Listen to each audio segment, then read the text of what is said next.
Launching Slay the Princess by Black Tabby Games. This is a horror game. Flickering effects. Yeah.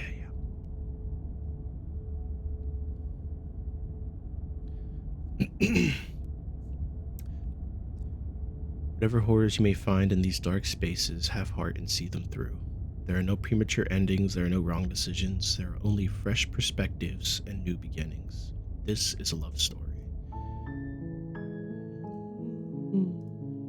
But first, I'm gonna set my preferences to blinking CTC. Computer, what the hell does that mean? Blinking CTC.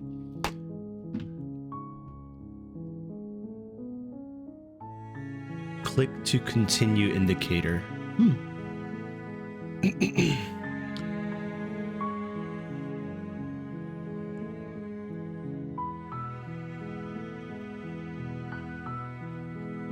Boil effect, parallax, auto advance. It's all fine. Whoa.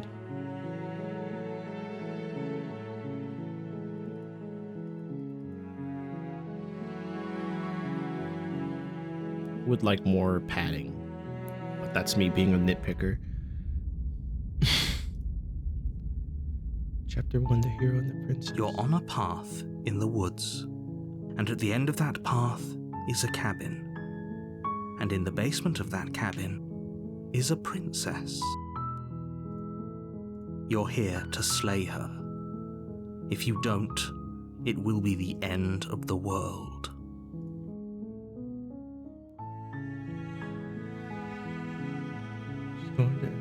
Because she's locked up. Killing a princess seems kind of bad though, doesn't it? Can't someone else do this? Forget that. I'm not doing this. Well, what are you talking about? I'm talking about the end of everything as we know it. No more birds, no more trees, and perhaps most problematically of all, no more people. You have to put an end to her. Well, I don't exactly understand how that happens. How could a princess locked away in the basement end the world? That's kind of my question. If you don't tell me why she's dangerous, I'm not going to kill her. That is true. Do you have any evidence? Have you considered that maybe... I mean... Don't linger on the specifics. You have a job to do here. No. Just get in there and do what needs to be done. No. Look, you're already on the path that leads to the cabin. Why would you be here if it weren't to complete a very important task? You should be telling me that. Make it this far, you might as well reach the end of your journey. No, that's a fallacy. While I appreciate the mental exercise, we are running up against a bit of a ticking clock. Nevertheless, let me assure you, the princess is locked up because she's dangerous. She is not dangerous because she's locked up. Oh, I don't know about all and before that. you decide to waste even more of our time by asking how I know that, let me suggest a more pragmatic lens through which to view this situation. Okay. Causality doesn't matter here, because the end result is the same no matter what led us up to this point. If the princess leaves the cabin, the world will end, and there is no changing that. It's no use arguing semantics over a metaphorical chicken or egg, because the egg is hatched and it's about to ruin everything. Unless, of course, you do your job and slay her.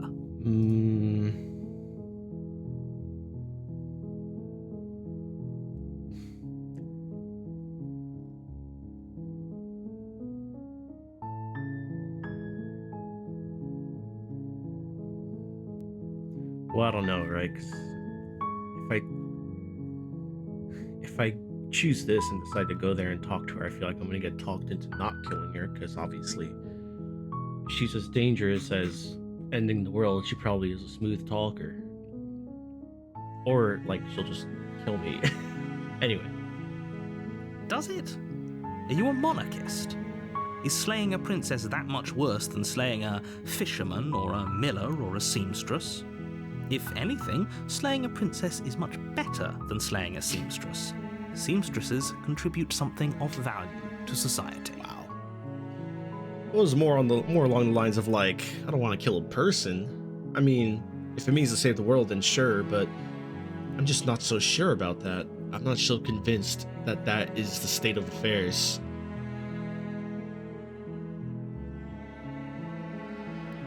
Oh, okay. Thanks for telling me what to do. Cabin, turn around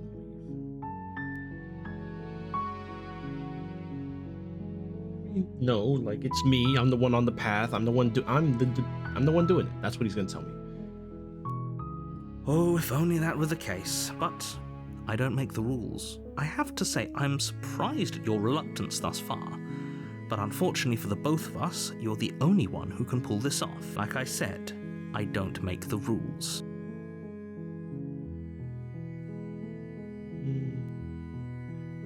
No.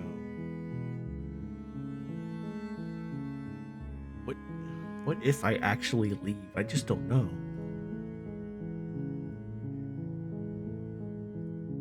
Can I say, yeah?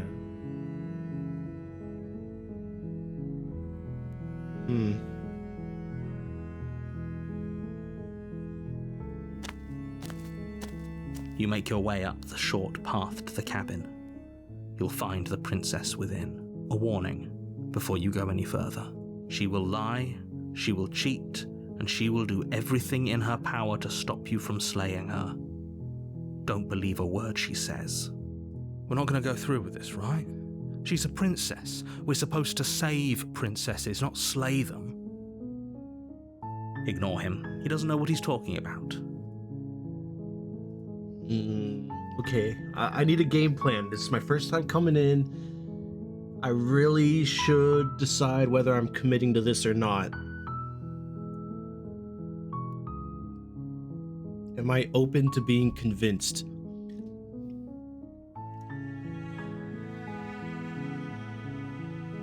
I mean, like, if you really put me up here, I probably would be open to being convinced.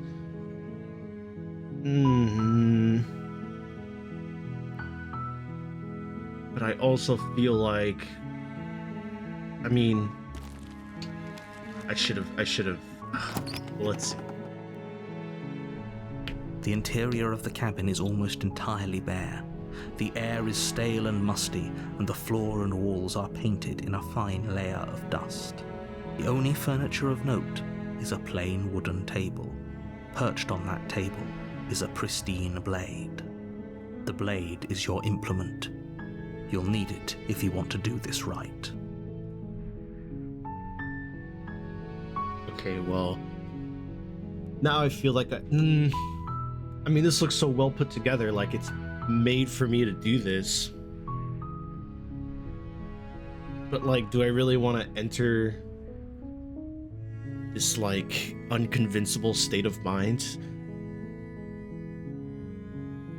What's the loss of a life if not if it's to save the world and all existence? I mean, sure, but like, righteous people, you know, people can believe they're doing a righteous thing while doing something terrible, and that's the kind of stakes that they put up to make it seem convincing. I should take the blade from the table. It'd be rather difficult to slay the princess and save the world without it. You sound like such a snake. The door to the basement creaks open, revealing a staircase faintly illuminated by an unseen light in the room below. This is an oppressive place. The air feels heavy and damp, a hint of rot filtering from the ancient wood. If the princess really lives here, slaying her is probably doing her a favor. Her voice carries up the stairs. Who's there? She sounds dangerous. It's almost as if she's the one in charge down here. Don't let it fool you. It's all part of the manipulation.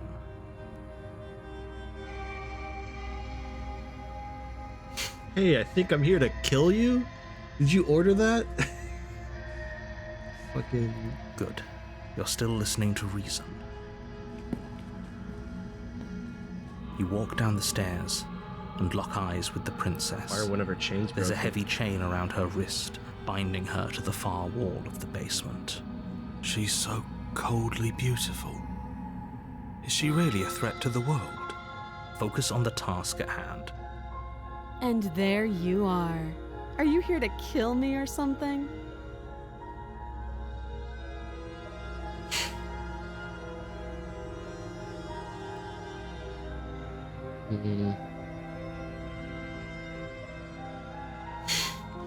Truthfully, I haven't. I want to see what she has to say about that. How about you drop the knife and the two of us just talk? I think I'll still hold it, thanks. Look how reasonable she's being. We should just drop the blade and talk things out. Don't you dare. It's fine. We can decide what we want to do after we talk to her. Maybe she really is a monster, but killing someone in cold blood isn't very becoming of us. You ignore the trembling in your hands and tighten your grip on the blade. You poor thing. Your hands are shaking. Are you scared of me?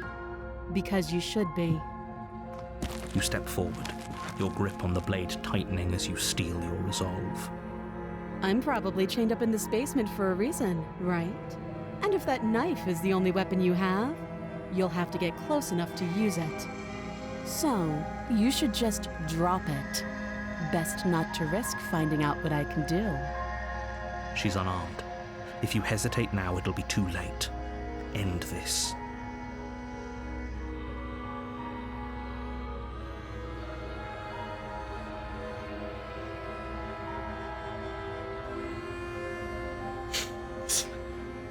Boom! Title drop. Slay the princess. They said it. Then I'm not talking to you. Oh, you're gonna be that kind of guy. Okay, buddy. Dude, You stare at that's the so me. princess, squinting. She squints back. The two of you are gonna do this forever, aren't you?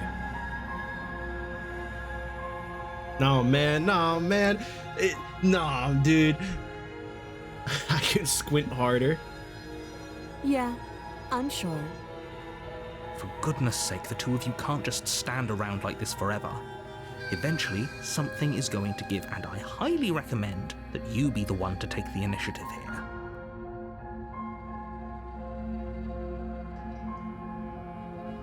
Okay. A real-ass princess would not be acting like this, and I think I would make the call at this point. Doubt, unfortunately, clouds your thoughts as you attempt to run her through. Whoa. A moment of distraction and hesitation is all she needed to sidestep your thrust and deliver a catastrophic blow to your jaw. It feels like you've been hit with a sledgehammer. You can feel bone grinding on bone where your jaw has been fractured. Holy shit, that hurts! Though she's unarmed, the shock of that first strike is enough to stagger you, putting you and the princess on somewhat equal footing. Your blade slashes through the air again and again, and her fists connect with your body as many times or more, each impact as heavy as that first bone-crushing hit. We can still turn this around. You and the princess stare at each other, both gasping for breath, equally exhausted. You probably won't make it out of here alive, but you can at least make sure that she won't make it out of here either. Excuse me? Do you think this is what I wanted to happen?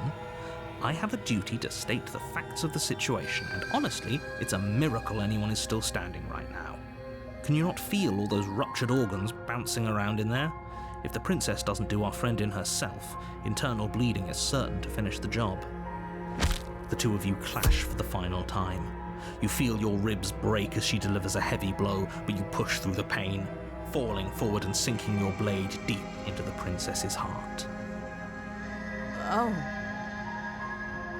The two of you fall to the floor. This was fun. The princess gasps, her voice an unhealthy rasp as her lungs start to fill with blood. You put up more of a fight than I thought you would. But I have to wonder, do you really think this is the end? But you don't have time to worry over such things. Everything goes dark, Huh? and you die. Oh, what is this? You're on a path in the woods, and at the end of that path is a cabin. You're here to slay her.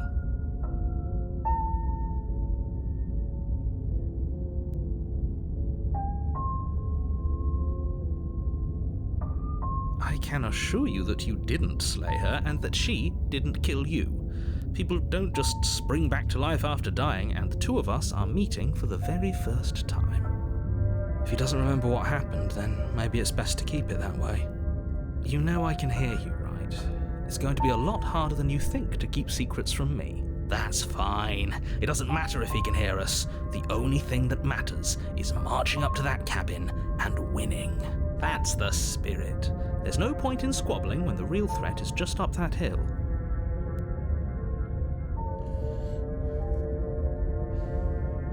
Those are two very different questions, but fine, I'll indulge you if that's what it takes to get you moving. Let's say for a moment that this really is the second time you've met me, or at least a version of me. You died last time, which probably only happened because you didn't listen to me.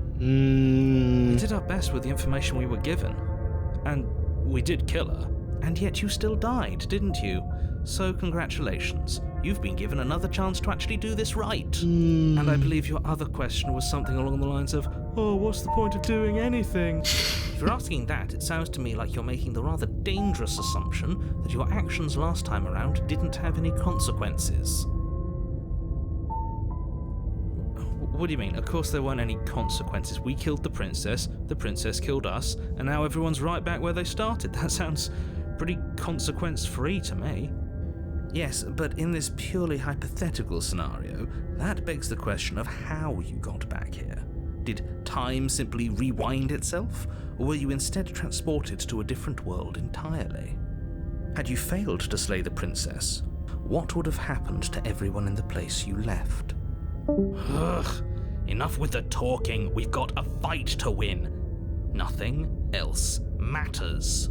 I couldn't agree more. The cabin and your destined confrontation with the princess awaits. Just be quick about it.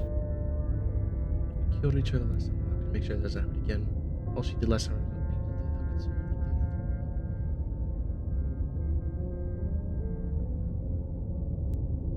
She is just a princess. Whatever you think happened to you last time, just get it out of your head before you get to the cabin and you'll be fine. Killed each other last time. I mean, it seems like because I hesitated, so if I don't hesitate, maybe, but like... People locked her in that basement, and I told you what this place is. It's a path in the woods. Don't overcomplicate things. You are undercomplicating everything. Just tell me what I want to know. This is maddening. Why do you keep asking questions? There's nothing wrong with getting the full picture of what's going on here. Sure there is. It's wasting time and energy.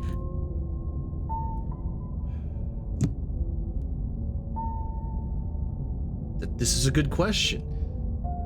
This is also a good interrogation. I've told you everything you need to know. Going into more detail would just overcomplicate an otherwise very simple situation and make your job more difficult. No, because undercomplicating things is what makes people do bad What things. else would we even need to know? Exactly. The less you know about her, the better. No.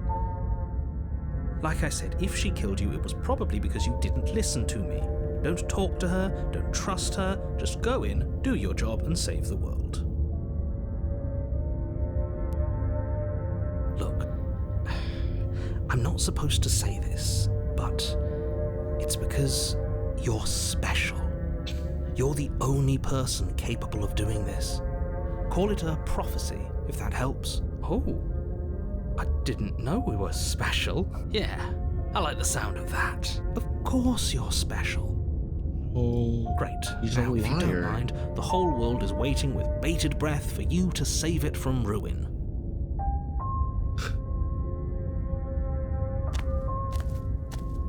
A warning before you go any further. She will lie, she will cheat, and she will do everything in her power to stop you from slaying her. Don't believe a word she says. Lying and cheating doesn't sound like her at all. Not that it matters. It's not like she can lie or cheat in the middle of a fight. Are you sure about that? The point of my warning wasn't to start an argument over what circumstances the princess is capable of lying in. It was to give you some broadly applicable advice. The princess will do and say whatever she thinks it will take to get her out of there. Crystal, let's just get on with it already.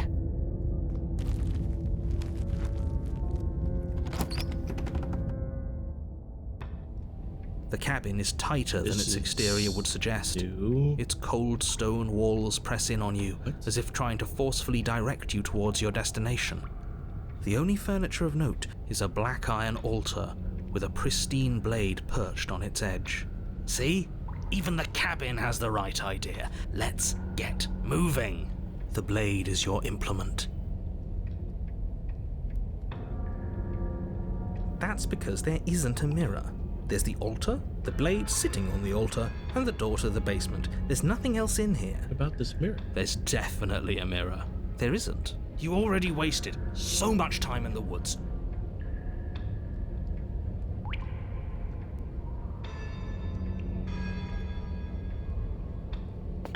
You walk up to the wall next to the basement door. It's a wall. There isn't much to see here. This really isn't funny. You reach forward and rub your hand against the cabin wall. I hope you know how ridiculous you look right now. But it was there a second ago. And now it's gone, so all of us can stop arguing about it and get to fighting. How was my hand like that? Am I a ghoul? A monster of some kind? Very different. Maybe that's because you haven't actually been here. I hope this means you'll finally drop that ridiculous past life nonsense. So focus up.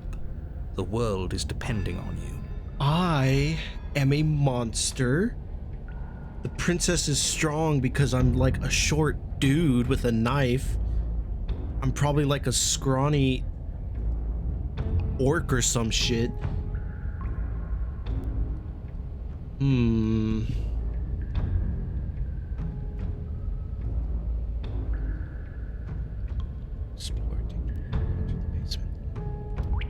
Well, what if...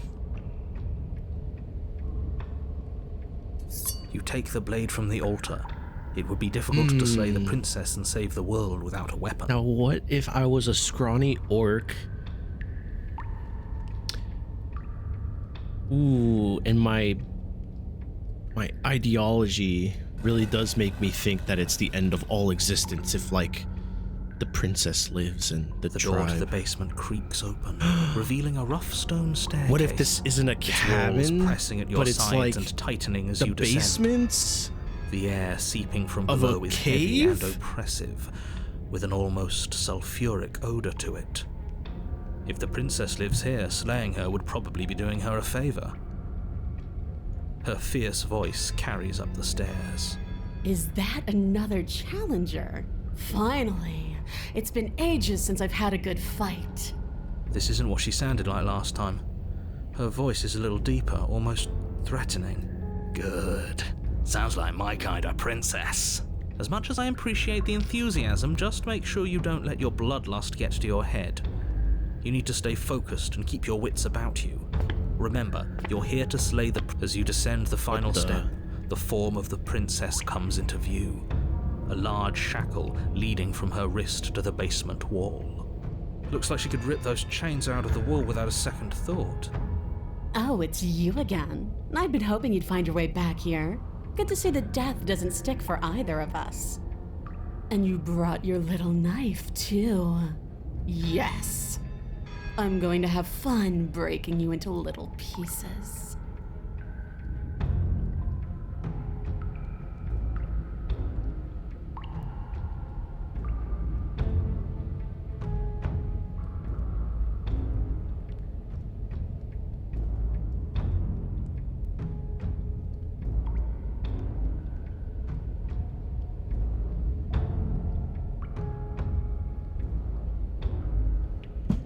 Now, what the fuck is going on, dude?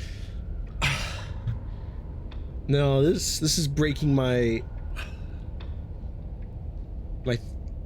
headcanon about everything. Why is she demonic looking? Why am I monster looking? Why does she look like she could break the shackles? And do I even bother talking to the narrator? He's been such a worm. I don't even know if he'll tell me anything. Oh, I remember you all right. Best 3 minutes of my life. So, why don't we do it again? See? She wants to fight us again. All right. Fine. I believe you. What? What you said earlier in the woods, I believe you. You've already met the princess, and the princess has already met you. You don't know that whatever brought the two of you back to life isn't a fluke. And beyond that, do you know who doesn't remember anything that happened last time? Me. I don't remember. Are you okay? Of course I'm not okay. As far as we're all concerned, the fate of my world is still very much on the line. Not all of us have the luxury of jumping over to a parallel universe the second we die. You don't know.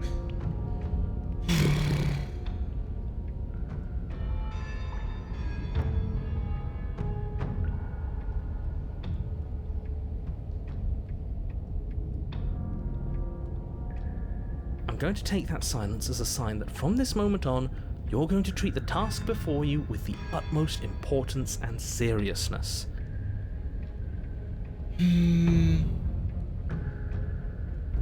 What is there to unpack? I was dead and now I'm not, and the same goes for you. There. Unpacking done. Don't you No. get it? We've been given free rein to wail on each other. Forever. Couldn't have said it better myself. You look exactly the same.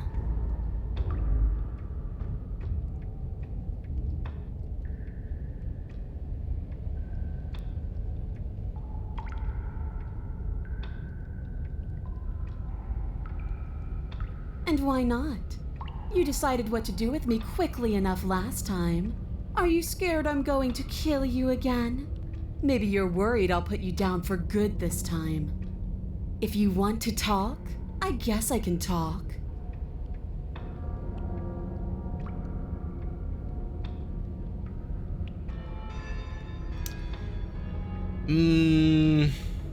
I don't want to do that. Why would she tell me to do that? So that she could just kill me. But she doesn't seem interested in... She seems like she wants to fight, like the stubborn voice in my head. But like, why would I give her that then? But why would I do this either? I kind of want to see if she'll talk. Blade held tight in your hand, you take a cautious step towards the princess. You stop a few feet short of her reach, her chains taut as she stares down at you. She's a lot bigger than I thought she was. Why do you sound so scared? We can take her. Well, what do you want? Because every second we waste talking is a second we could spend killing each other instead.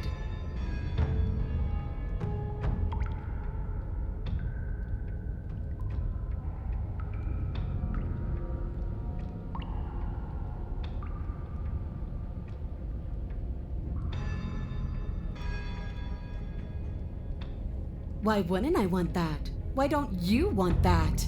It felt good last time. It felt right. And it makes sense. She would not want to just spar. What you want to do is find me. Does that mean you won't in the world? Not necessarily. Well, Free? free. The princess glances down at her chains. Oh, you mean these? They're just metal. They're nothing. She steps forward, her bindings creaking under the pressure of her strength. And then they snap. It was only a matter of time, but she's loose. Dear Lord. What do we do? You took the blade. How about you use it? Exactly. We do exactly what I've been telling you to do since the second we got here. Well, We fight her, we kill her, we win. no. If What? she could just. Did you think you were safe standing right outside my grasp?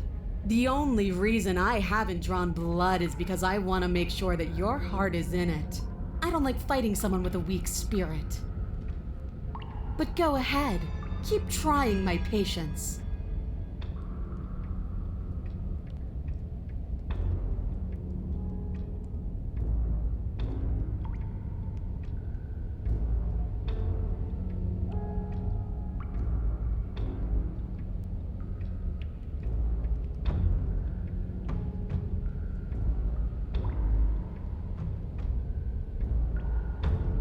Okay, yeah, so this is all confusing me now. She could have broken out the whole damn time, so why is she down here? How could she end the world if that's the case? Narrator is probably lying to me if that's the case, because she could have left this place the whole time and ended the world whenever she wanted. So what's the actual danger? But what do I ask her to... I don't want to do this. Let's ask her straight up. The world? If there's a world, I haven't seen it. There's you, and there's me, and there's the ground beneath our feet. Why would I care about ending something I've never seen?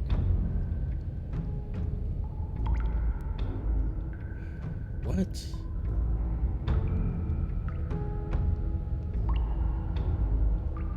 We don't, because I know why we're here. We're here to kill each other.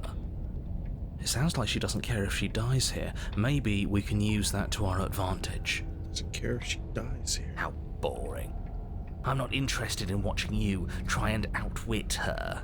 I'm interested in overpowering her. We shouldn't need to use any dirty little tricks to win. You're...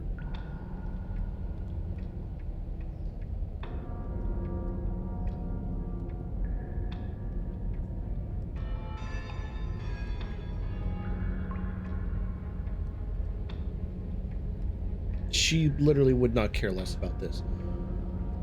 Couldn't care less. I said to kill you for a reason. Why don't you care what that reason is? Who cares what people want? I know what I am. I've found my purpose. What's that? The princess flashes a sinister grin. You. Does she mean her purpose is killing us? No, she means fighting us.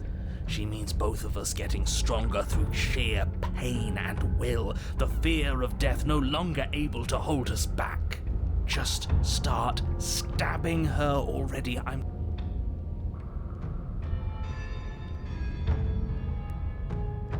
I woke up, didn't you?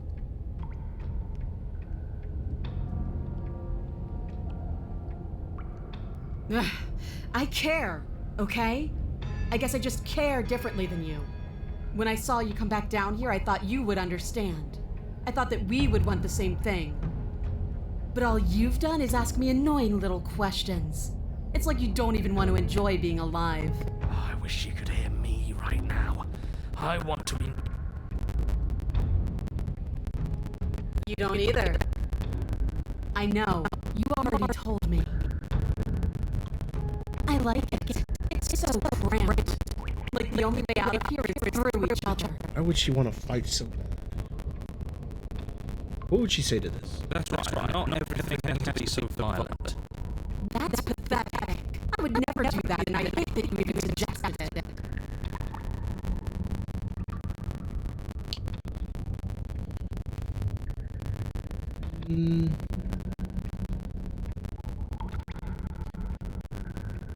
She just wants to kill me? She doesn't even care if she lives? What would she do if I leave?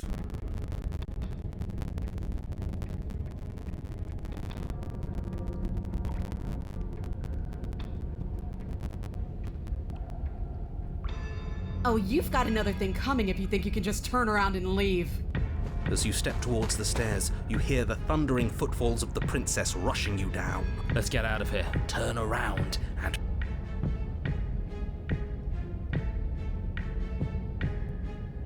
But you don't get a chance to run for the stairs before the princess, loose from her chains, you shouldn't have let her break out of her bindings. It doesn't matter. No. Come on. We can't be dead. We didn't even get a... Dead is dead, but... Next time. You're on a path in the woods. Oh. And at the end of that path... All right. Change of plans. No more hesitation. If we had a chance against her, we already missed it, didn't we? She got We've seen her bleed. Whatever she is, she started out mortal, which means she probably is still mortal, which... If that's what you want, then fine. You're stuck here with us too. For all you know, we'll never get to leave this place until we get it right. Well, this is just great. Yeah, you think? Actually, I don't think we have been here. This is all different, isn't it? That's a good point. Everything here is a little... off. Yes, precisely. And if you'd given me 2 seconds to finish... Oh, you're actually letting me talk now. Great. If you've already been here, it means you've seen things you aren't supposed to have seen, and you know things that you aren't supposed to know. This doesn't look like a path in the woods if reality seems distorted. It's because reality is distorted. So you knew this could happen. You knew we'd be able to... Look, if the world around you is changing, especially all the way out here, then that means you're nearing the point of no return. Whatever happens next, that's it. There won't be any more do-overs. So you'd better take things seriously.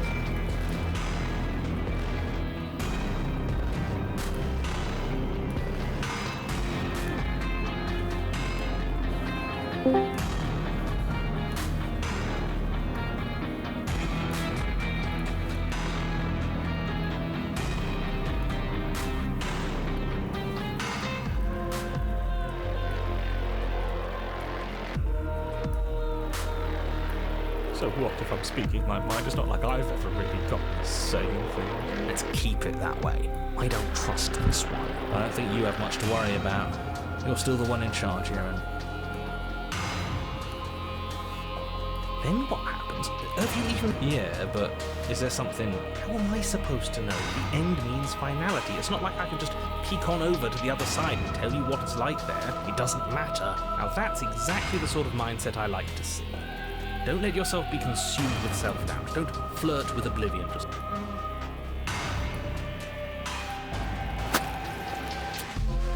Good. We're all on the same page. It isn't long before you find yourself at the end of the path, staring up at the cabin on the hill. You'll find the princess within, as I'm sure you already know. End her. That's it? No final words of advice? I'd rather not waste any more time. That's fine by me. The interior of the cabin is a place that feels long forgotten.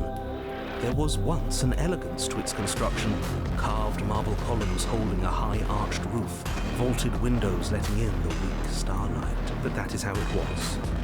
Now there is a growth that has overtaken it. That's horrible. It doesn't matter. The only furniture of note is a pulsating pedestal, a pristine blade perched on its edge. The blade is your implement. You'll need it if you want to do this right.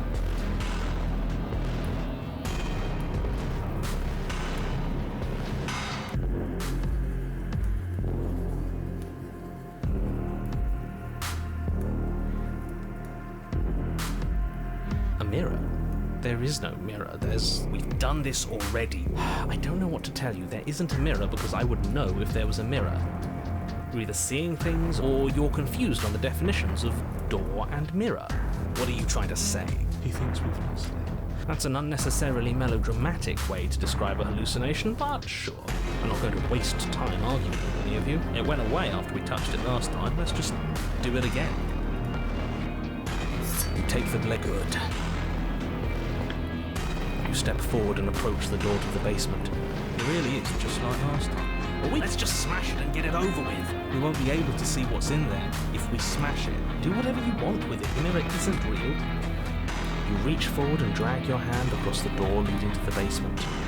As if on command, it slowly slides open, scraping against the stone floor, its ancient hinges Why am I not surprised? You step forward into the darkness. The stairs leading down to the basement are at once both narrow and grandiose. A high vaulted ceiling stretches up into a gloom beyond your sight, while walls wet with tumorous growths press in uncomfortably at your sides. You feel both unprotected and trapped. The air is thick, its odor an oppressive violence. Her voice, A bellowing rage roars up the stairs. So you've returned after denying me the salvation of combat? Are you here to gloat? Are you here to mock what I've become? Do you think that if you let me kill you enough times, I'll suddenly soften and repent for sins that live solely in your head? Well, we've tried that, haven't we? Now come down and see what your refusal has done to me. See how much you could... But I don't want to see what we made. We can. You're just a quitter. You make your way to the bottom of the stairs. The chamber's walls are painted in blood, a deep, sickening red that drips down in clotted streams onto the charred corpses that make up its floor. This place reeks of torment, of ripped skin and burning bone. The princess stands in its center, muscles flayed and bare and weeping, draped in a tattered dress of her own skin. Do you know what I'm going to do to you? There's not so much a moment of hesitation before she steps forward. Her chains pull taut, holding fast as she strains against them. The cuff around her wrist digs deeper into her skin. Blood drips from the place where metal meets flesh. And then, with a nauseating sound, the skin tears. It plops to the ground, and she pulls her red, glistening arm free from her. She is loose, and she is coming for you. What can we even do? Stop that. We can win. We just have to lose our fear.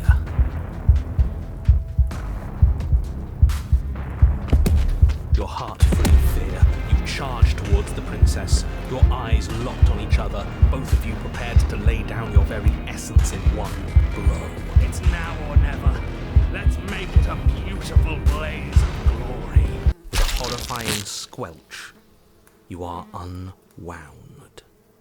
I hope you weren't planning on dying. We're going to make this last forever.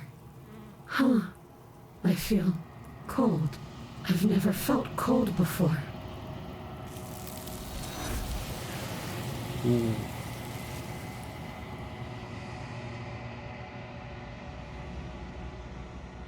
Treat her where you did not die by her hands. She's gone. Where did she go? Should we try and find her? And there's that mirror again.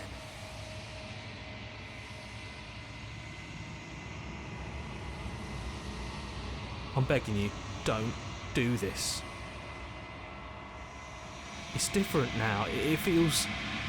I don't know. Final. Screw the mirror. We just need to find the princess. I don't want to look at us.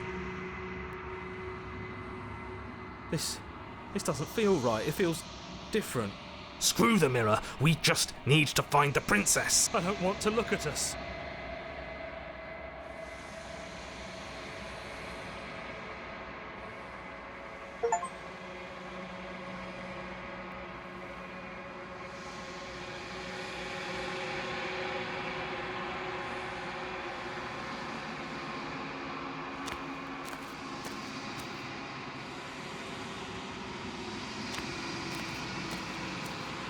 Something finds me in the long quiet and brings me the gift of a fragile vessel.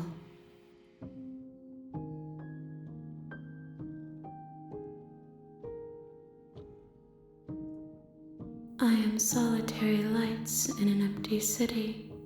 What are you?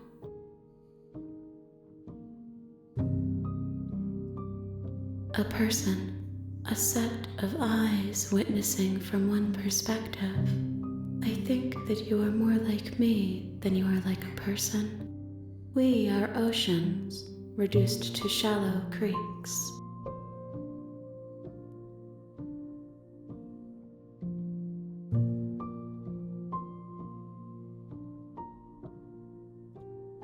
I have only just now stirred to consciousness. I could not.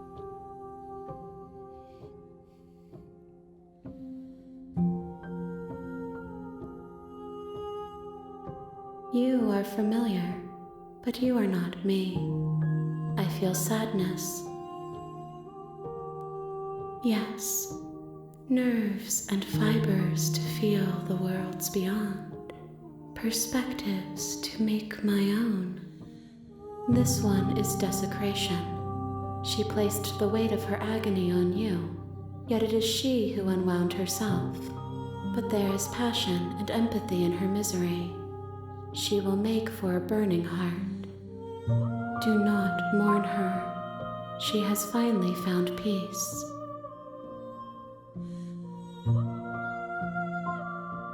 How can the world have ended if we are talking?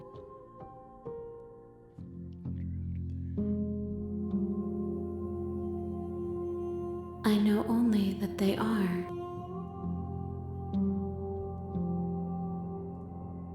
You are the only thing I have ever known. The space we're in is vacant. Nothing comes here but us. Nothing, as we are. But I know that there are worlds beyond us, and that we are meant to reach them. There is no exit, but this vessel is a creature of perception. She can make you forget, if only you believe her to be able to. Bring me more perspectives, so that I may be whole, and perhaps then we will know our freedom.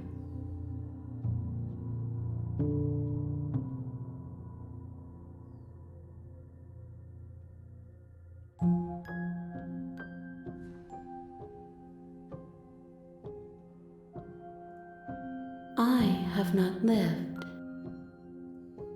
everything until we meet again. More than you have found, but less than there are to find. I am infinite. The rest will find their own way home.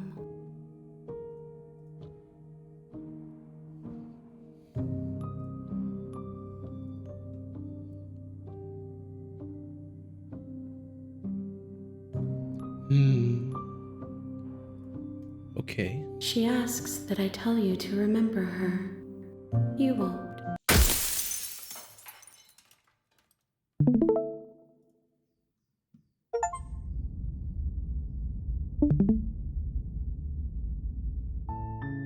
You're on a path in the woods, and at the end of that path is a cabin, and you're here to slay her. If you don't, it will be the end of the world.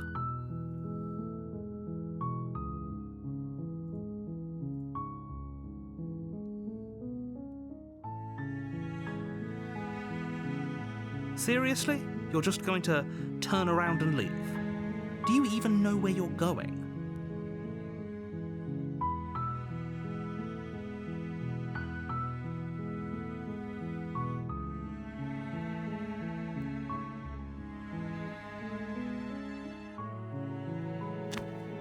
Fine.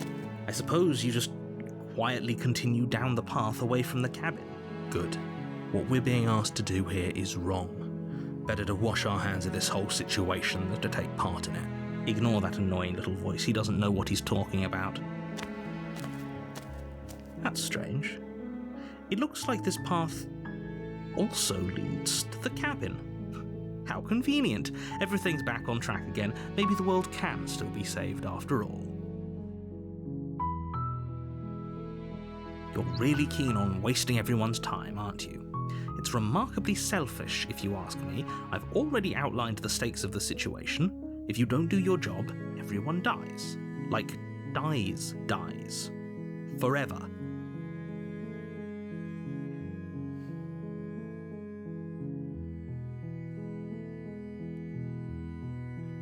Killing is such a gauche phrasing and completely ignores the bigger picture. Your task is to slay the princess because she's terrible and she's really got it coming to her.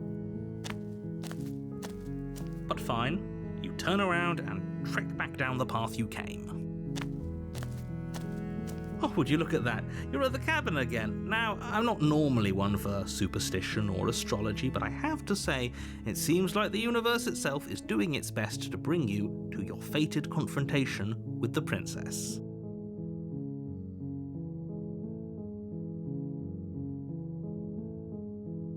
There's always a choice. Let me tell you right now that you're making the wrong one for pretty much everyone who's ever lived, as well as for everyone who ever will. And here we go. As you trudge into the woods, something strange starts to happen. At first, it's little flickers out of the corner of your eyes, glimpses of familiar wooden structures through the leaves. But as you focus on your surroundings, you start to realize that those flickers weren't just a trick of light. In every direction, there is a path and a cabin. And not just a cabin, the cabin. An infinite fractal of paths and cabins desperately trying to draw you back to where you need to be.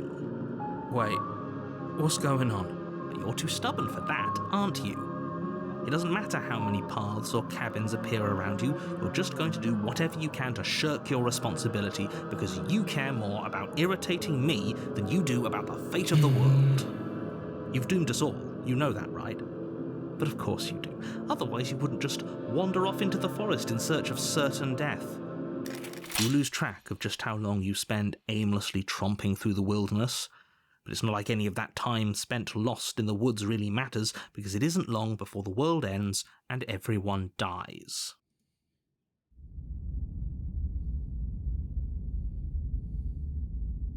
You're on a path in the woods, and at the end of that path is a cabin.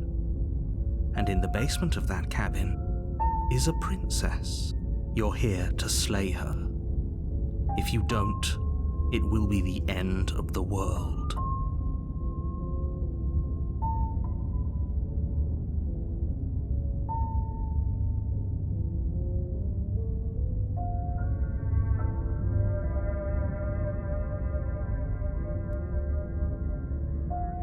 What are you talking about? I'm sure those walls have always been there. It makes sense if you think about it. If there weren't any walls in the woods, someone might have gotten lost. Or, heaven forbid, someone other than you might have stumbled onto the princess. If he doesn't remember what happened, then maybe it's best to keep it that way. I don't know. I think it's more fun if he knows what we're thinking. He's like a captive audience. He might have walled off everything but the path to the cabin, but I'm sure there's plenty of other ways we can ruin his day. If by ruining my day, you mean ruining everyone's day forever, then yes, I suppose there are plenty of ways you could pull that off. The world really did end last time, didn't it? We should be careful. The world hasn't ended yet. And you are never going to slay her with that attitude. Stuff those pathetic little voices to the back of your mind and stay focused on the task ahead.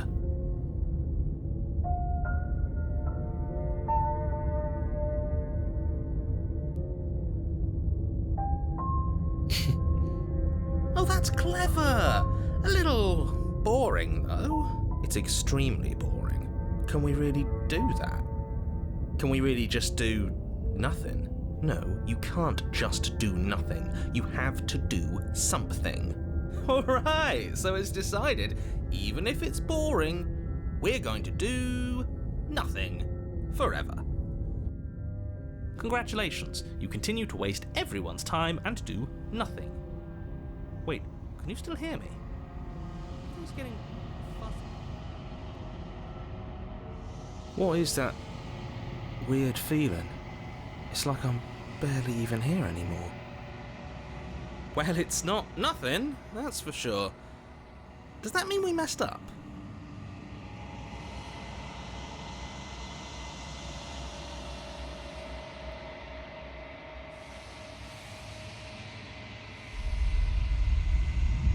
Undulations pulse louder or something else.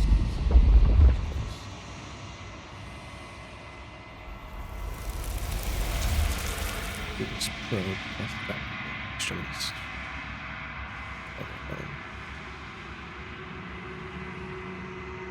Fingers drag claws across the glass surface of your soul.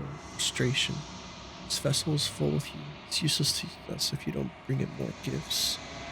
Force pushing against your will, and now you cannot go back. Regret, this world is broken beyond repair. Wagging finger. There's only so much thread in this place. Do not waste it. I am my only salvation.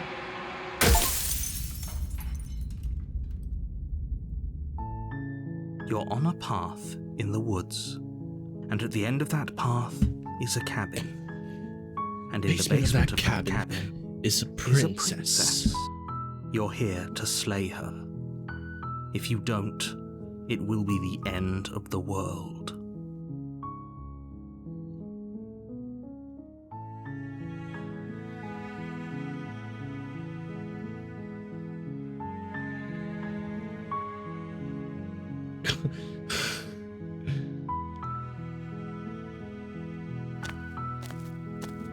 You make your way up the short path to the cabin. You'll find the princess within. A warning before you go any further. She will lie, she will cheat, and she will do everything in her power to stop you from slaying her. Don't believe a word she says. We're not going to go through with this, right? She's a princess. We're supposed to save princesses, not slay them. Ignore him. He doesn't know what he's talking about.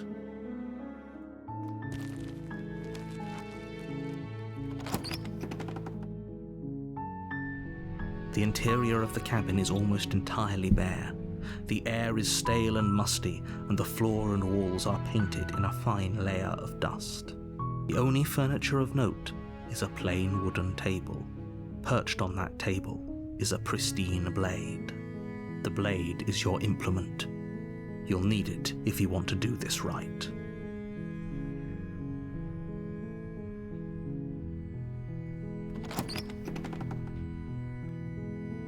The door to the basement creaks open, revealing a staircase faintly illuminated by an unseen light in the room below.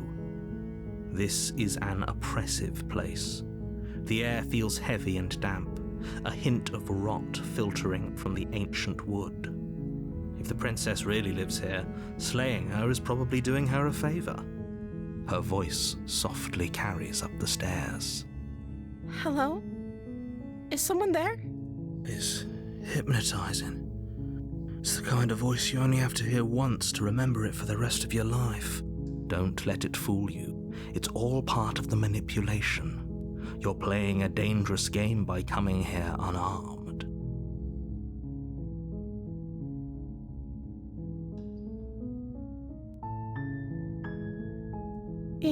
You must have the wrong address. Great job. You've given away the element of surprise. Good luck, hero. You walk down the stairs and lock eyes with the princess. There's a heavy chain around her wrist, binding her to the far wall of the basement. She's beautiful. How could someone like this be a threat to anyone? I am begging you to stay focused. There's a lot riding on you here. Hi. You were joking about coming to kill me, right? Do you think you could get me out of these chains? Okay.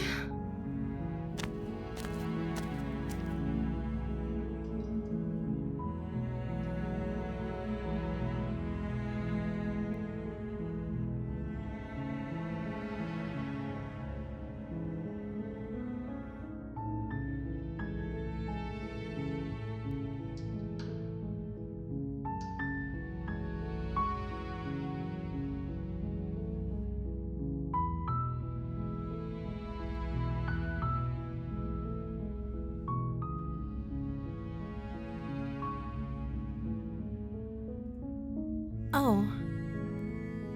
She pauses, carefully formulating her words before she responds. You can address me as Your Royal Highness. Or you can just call me Princess if Your Royal Highness is too formal. Is Princess her name or her title? What if it's both? Could you imagine being named Princess Princess?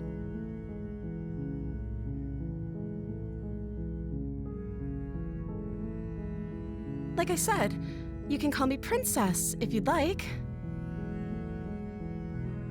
I'm sorry, I've been down here so long I guess I've just forgotten. I must have a name though. Everyone has a name. Okay, that's weird. She hadn't even thought to pick a name for herself. Hopefully you're starting to see that she can't be trusted. Go back upstairs, get the blade, and slay her before it's too late.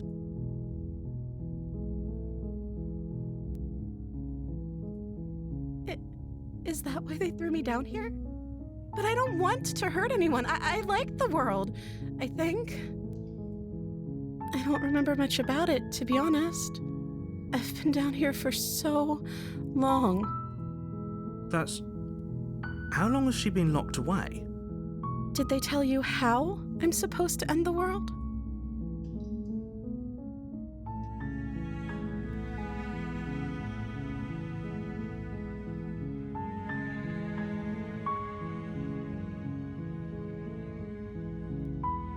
princess hesitates before responding.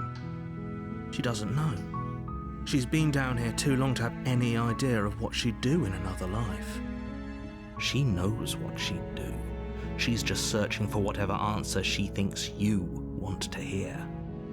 What I do doesn't really matter, right? At the end of the day, whatever the two of us have going on down here is about trust. Whoever sent you to slay me claimed I was a threat to the world, but they didn't tell you why. I don't trust that, and I don't think you do either, or you wouldn't have come down here to talk. She has a point. We're talking like this for a reason. So this shouldn't be about what I'd do if I got out of here, or me saying the right thing to convince you to save me. This is about how messed up this whole situation is. This is my life we're talking about. Do you really think I can even end the world?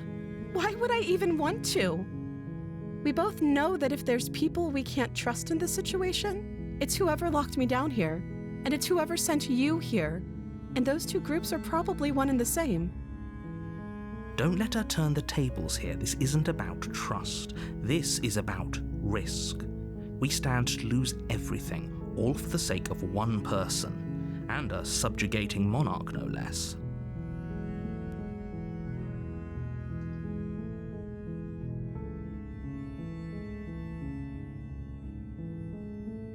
Of course I'm locked up down here for a reason. I don't actually know what that reason is, but you don't just stuff a princess in a basement and throw away the key without there being some sort of an explanation, right?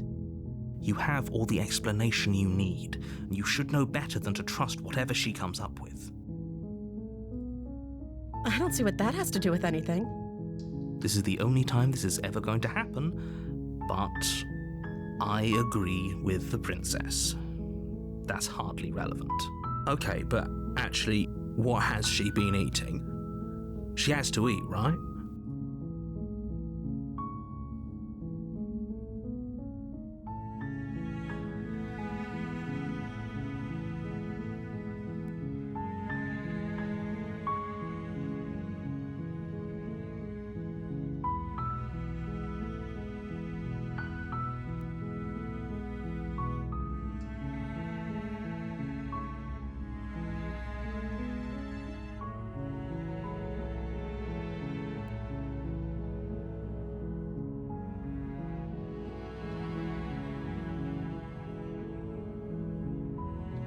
Gonna keep you locked away down here at least for a little better.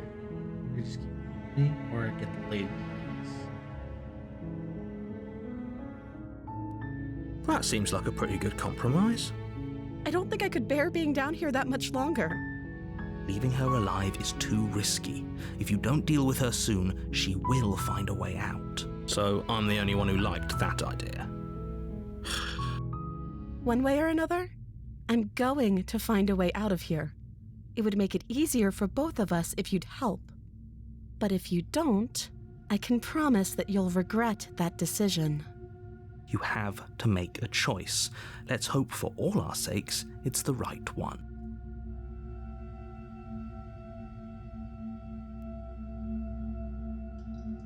Thank you. You turn back to the stairs, intent on retrieving the blade in the cabin. Where are you going? You can't just leave me here. Fine, turn your back on me, but it won't be long before I slip these chains. And once I'm out of here, there will be hell to pay for leaving me behind. Slip these chains? She can't, right? She needed our help to get out of here. But do you hear the conviction in her voice? I don't think she's bluffing. She has to be bluffing, but hurry. You rush up to the first floor, grabbing the blade, both yours and the world's only possible salvation. Okay, if we're sure about this decision, I'll support it. I suppose we have a world to save after all. You slowly creep down the basement stairs. It's quiet. Where the princess sat only a moment ago, there's only a severed arm, its cooling flesh still chained to the wall. And she is nowhere to be seen. Is it just me? Or did this room get a lot bigger?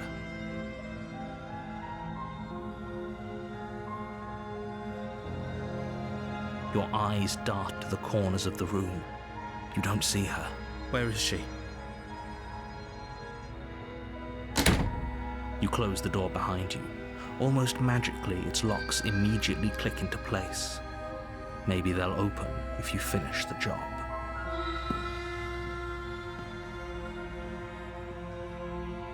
Oh, do you want to play a waiting game? I've been down here a long, long time. I'm very good at waiting. You do your best to patiently wait her out. But eventually, exhaustion starts to set in. Come on, wake up. We can't fall asleep down here. You wait for as long as you can, pushing yourself to stay awake and stay vigilant. But you can't outwait someone who's been waiting for as long as she remembers. You barely even realize that you've started to drift off. Pain tears you from your sleep. The princess is upon you, ripping into your flesh, unnaturally sharp teeth and claws severing arteries and digging into organs. There's nothing to be done. You're already half gone. It can't just end like this, right? As much as I prefer for things to have gone differently, I can't deny the reality of what's happened. I'm sorry, but it's over.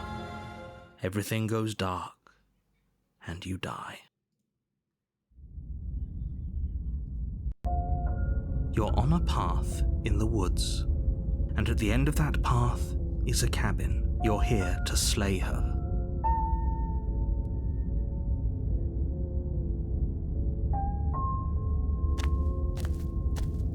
Oh, she will lie. Does a cat lie to a cornered mouse when it plays with its freedom?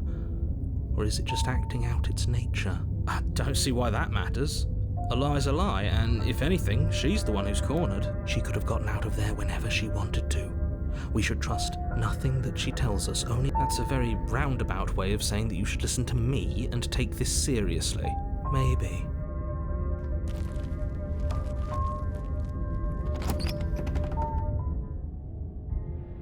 The interior of the cabin is ruinous and dilapidated. It feels like no one has lived here for a long time, wind rushing in through cracks and holes in the wooden walls. The only furniture of note is a termite-eaten table with a pristine blade perched on its edge. The blade is your implement. You walk up to the wall next to the basement door. It's a wall. There isn't much to see here. What are you talking about? This isn't a wall. It's a mirror. Or at least it'll be a mirror once we wipe off that layer of grime. You reach forward and rub your hand against the cabin wall. I hope you know how ridiculous you look right now. But there was a mirror a second ago, and now it's gone.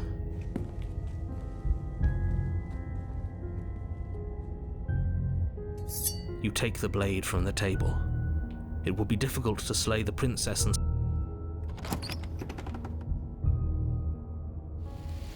The door to the basement creaks open, revealing what's left of an old wooden staircase. It's still sturdy enough that you can make your way down in one piece, though you'll have to be mindful of holes. The air seeping up from below is oddly warm and wet as she growls up the stairs. I can smell you. She sounds almost feral, impatient, or maybe eager. You carefully make your way down the stairs. The last step gives way to the damp earth floor of a starlit pit. The walls are obscured by an impenetrable darkness, giving the illusion that the room might stretch on forever. You brush against the wide leaves of plants that surround you on all sides, seemingly the only living things that occupy this strange underground wilderness. The jungle is pressing in on us, hiding her from view. She could be anywhere.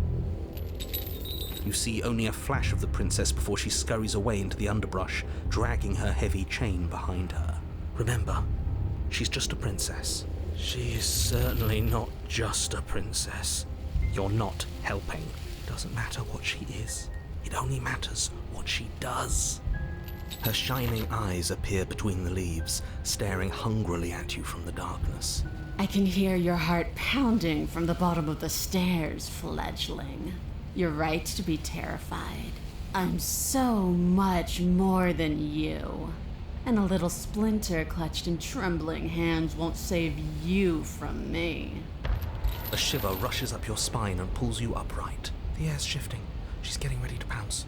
Move, now.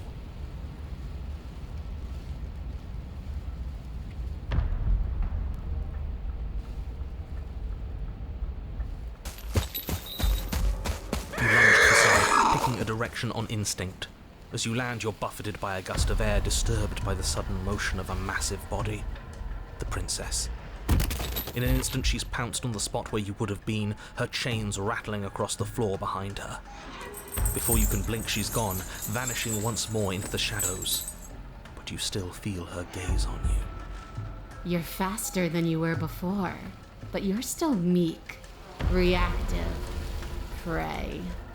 You whirl around to find her, and your gaze meets hers, a pair of shining eyes peering out at you from just beyond the basement stairs. So she's cut off our escape. Shit. What do we do?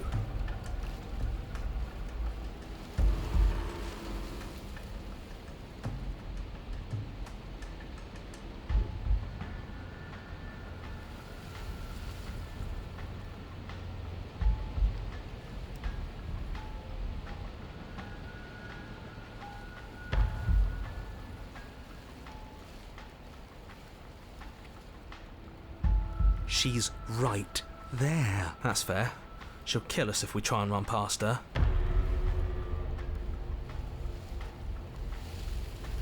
I want to swallow you whole, and I will get what I want. You have no exit. You have no hope. You live and die by my whims, and my whims alone. Don't ask her what she wants, just slay her. Is that all the advice you have? We don't even know what she looks like. Some specifics would be very helpful. She's just a princess. She is clearly not. Why does anything kill anything else? I didn't say I wanted to kill you. It sounds like she wants to do something even worse. What she wants only matters if she wins. She's coiling for another strike. Be somewhere else. We're on the back foot. The back foot keeps us nimble, keeps us alive. It doesn't matter if it keeps us alive if it eventually kills us. We need to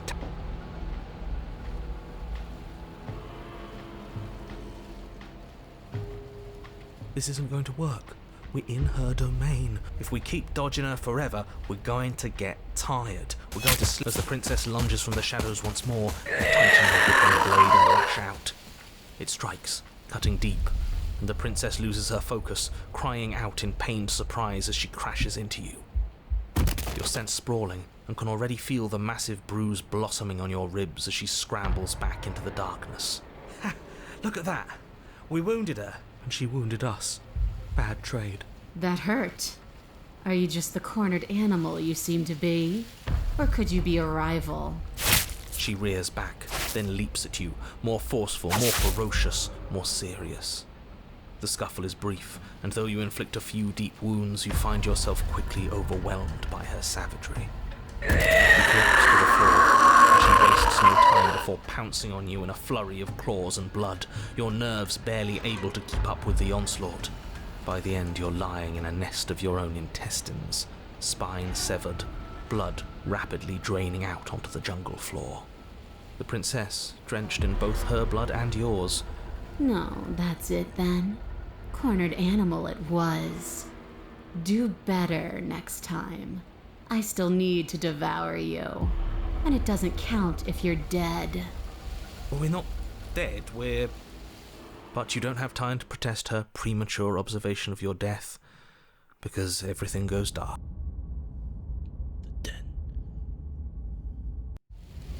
You're on a path in the woods. Yeah, we are. And this time we're not gonna run until we die. We're taking her head on and we're winning. You felt her. She didn't have a soft underbelly. She didn't have blind spots. What could we have done that would have saved us from her hunger? When someone tries to make you dead, you have to hit them back. Great. So you've been here before. Oh, shut up. It bodes fine. And how do you intend to do that? We're going to fight her, and we're going to win. Well, no complaints here. Now hold on. We're not just gonna let the fact that he knows things about this whole Lupin situation go, are we? He's not important. He can have his secrets for all I care.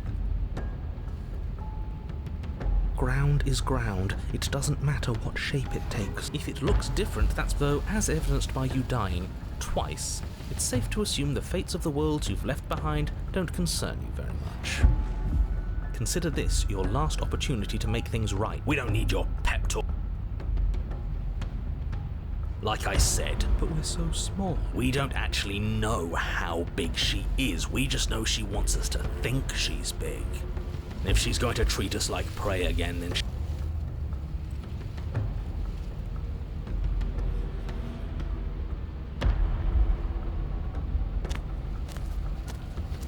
we've already been over the plan. I'm not sure that use violence counts as a plan. It's a better plan than you had last time. I don't like this, but I'll try to keep us breathing. The interior is dark and overgrown. Vines and brush obscure so much of the place that, had you not seen the exterior, you might not have noticed this was a cabin at all. The only furniture of note, if you could call it that, is a knotted stump, a pristine blade embedded in its exposed rings. The blade is your implement. You'll need it if you're going to do this right. Take it. We're not fighting a monster without a blade. Even if it's not a very big one. Great. That mirror's back. And it's where the door is supposed to be. What are you talking about? There is no mirror. It's just the stump and a narrow tunnel that leads to the basement. He isn't tricking us. Can you feel the wind? It's telling us there's a hole in that wall. Our eyes deceive us. If that mirror's blocking our way, just smash it and be done with it. Yes, take the steel claw. You pull the blade from the stump, gripping it tight. It would be difficult to slay the princess and save the world without a weapon. Good. One step closer to ending this. You step forward, approaching the small hole that leads to the basement, hesitating before you enter the princess's lair. You heard him. Stop hesitating and smash that antique. That mirror isn't part of this place. It's seeped through from somewhere else. It, if there even is an it, is a hallucination. Like you said, you've been here twice before. Your mind was bound to start playing tricks on you eventually. It went away after we reached out to it last time. Might as well try. You bring your fist crashing down into the open hole leading to the basement, throwing yourself off balance and tumbling headlong into the pitch black. If there were once stairs leading into the basement, there is nothing left to attest to their existence now. There is only a long tunnel of packed earth, growing more narrow as you descend. It smells of mold and decay. The damp walls leave streaks of dirt along. As you crawl forward on hands and knees, you're met only with the sounds of ambient earth. No voice slinks confidently up the stairs. No entity threatens violence. Stay quiet. Don't give her a sound. You say nothing, maintaining the silence as you carefully make your way down into the basement. The basement is dark and cavernous, a gaping maw threatening to swallow you whole. There is no light here, save for what little starlight has managed to filter down the tunnel. And though you can't see the vastness of the space, you can feel it. You're exposed. It doesn't matter if we can't see down here.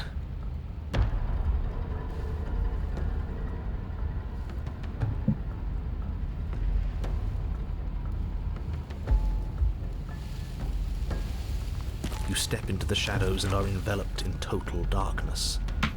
Your heart pounds in your chest, ears pricked, eyes wide despite the inky blackness, waiting for any sign of movement.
There, she's about to strike. With the near silence of a determined predator, the princess erupts from the shadows. With victory, swinging your blade, its tip intercepting her before she can draw first blood. She recoils, stunned for a brief moment. See? I told you. We needed to assert our might. We needed to prove to her that she can bleed too. She'll doubt her every move now. With even more ferocity than before. But that voice in your head wasn't wrong. Within that ferocity, there is also hesitation. Not much, but not a word is spoken between you and the princess as you exchange blows in the dark. The glint of bloody claws and fangs, the flash of wet steel. In the pit, all of your senses are heightened, each injury stinging like a chorus of insects, each small shift in your favor a major victory that swells your heart. Reaches a climax. And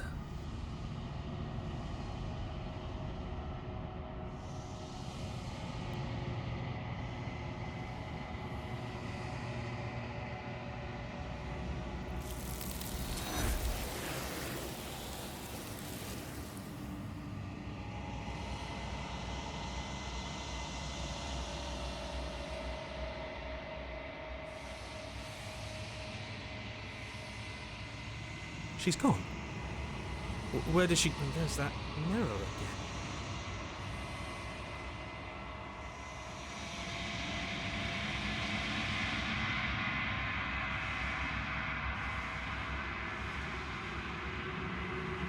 But it feels so bad. Like looking into it right now is going to be the end of everything. That thing reeks of death. Screw the mirror. We just need to find the princess.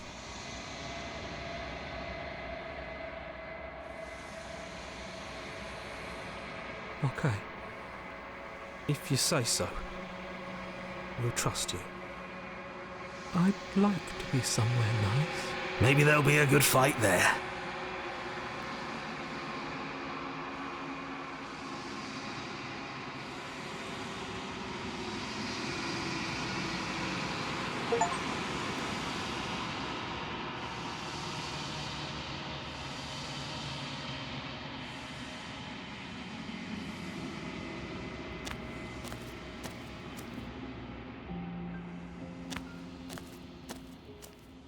When I found you in the long quiet alone, I was terrified. What if you had decided to let me wither? But your commitment now is final. Your ability to walk the path of mutual annihilation is vanished with your return. If you still wish to obliterate me, it will have to wait until I am complete. Flickering lights and empty cityscapes become pockets of vitality and movement. I am more than I was before. Whenever you are ready,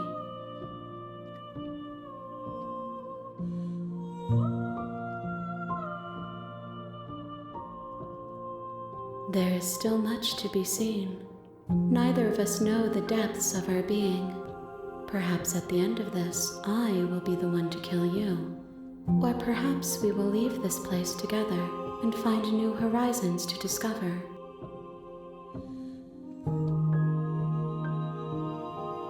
Those paths lead to worlds you've already seen, and to perspectives I have already made my own. They are useless to us now, inaccessible.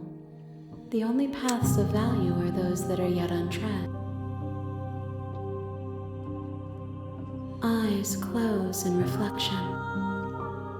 Perspectives meld together, and the breadth of my experience stretches to new corners. There are contradictions, conflicts in my nature. It feels correct. This is what I need to be.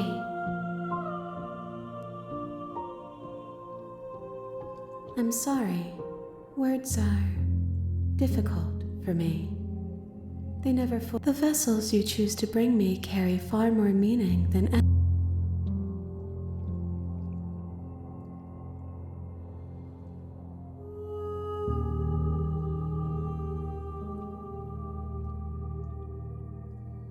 Why wouldn't I be kind to you? You are the only thing I know that isn't me.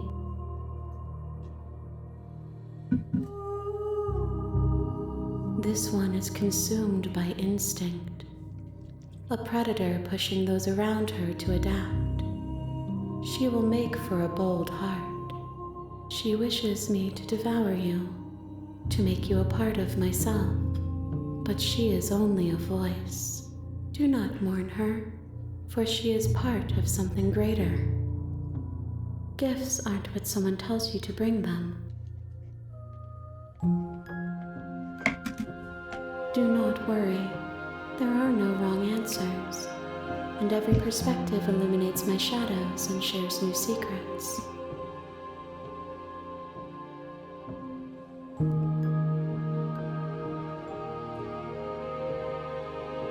There is a hurt that dwells in them, but they are not me.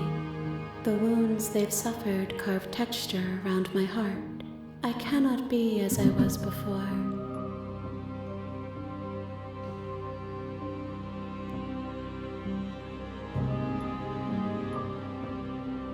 My preference is for you to show me what you would like me to see. I cannot know the ways I wish to grow, for I have yet to feel them. It is you who guides me down the thin trail of perspective and memory.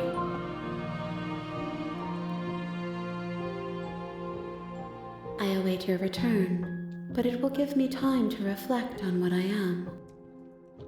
We will meet again.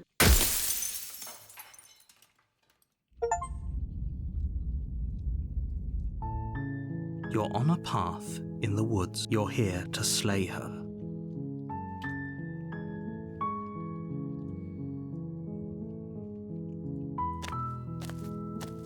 You make your warning. She will. We're not going to ignore.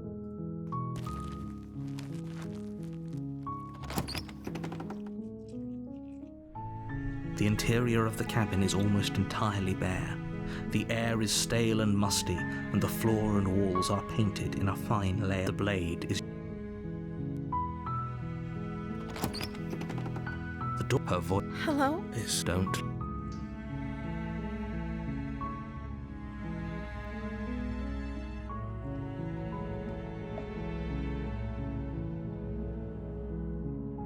Don't be a stranger. It's been so long since I've had any visitors. Please, come downstairs. You walk down the stairs and lock eyes with the princess. She's beautiful. I am begging you to stay focused. There's a... Hi. Do you think you can get me out of these chains? You're only making this more difficult. Thank you.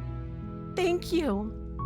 You're making a huge mistake. No, you're doing the right thing. You walk up to the chains binding the princess to the wall and give them a tug. They're large and heavy, far too solid for you to even imagine trying to break them apart.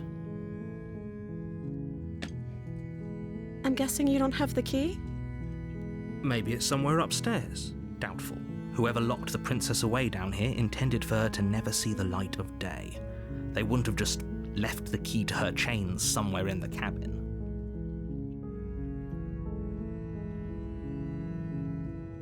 Maybe there's some way to break the chains? Or if that doesn't work, I guess we can always cut me out of them. She offers the suggestion with almost complete nonchalance. If we were stuck down here long enough, I'm sure we'd be nonchalant about cutting our way out if it meant we could finally be free. You attempt to make your way out of the basement, but the door at the top of the stairs slams shut. Is someone else here? Your shouts and pleas are met with silence. I'll repeat myself once again. You try the door, but it's locked from the outside. You make your way to the bottom of the stairs. This would have been so much easier. Easier for whom? Easier for everyone. Look at the mess you're in. I heard the door slam. They locked you down here too, didn't they? There's a slight panic rising in the princess's voice. If I could just get out of these chains, I know we could force our way out of here together. She barely hesitates before raising her arm to her mouth, her teeth tearing through her limb with the determination of a trapped wolf. As she rips her flesh from her bone, a sound comes from behind you, the clang of bouncing metal. It's the blade from upstairs. You're not sure how it made its way down here, but if there's a time to strike, it's now. Or we could use it to free her. You won't like what happens if you do that. Fine. Against your better judgment, you place the blade against the ragged, self-inflicted wound on the princess's arm, just above the unyielding chain binding her to this place. You cut into her flesh. The blade is sharp, and it takes little effort to crack through the bone of her arm. Her limb falls to the ground, and the heavy chains follow suit. She didn't so much as utter a sound through the whole ordeal. No, she didn't. She smiles softly as her gaze meets yours. How is she still smiling after everything? It's like she isn't even bothered by what just... Thank you. Now let's get out of here. No, we won't have any of that. The stakes are too high. You can't just let her escape into the world. No, I can't just let her escape into the world. As the princess approaches the bottom stair, your body steps forward and raises the blade. Wait, this isn't fair. You can't just do that. Watch me. What are you doing?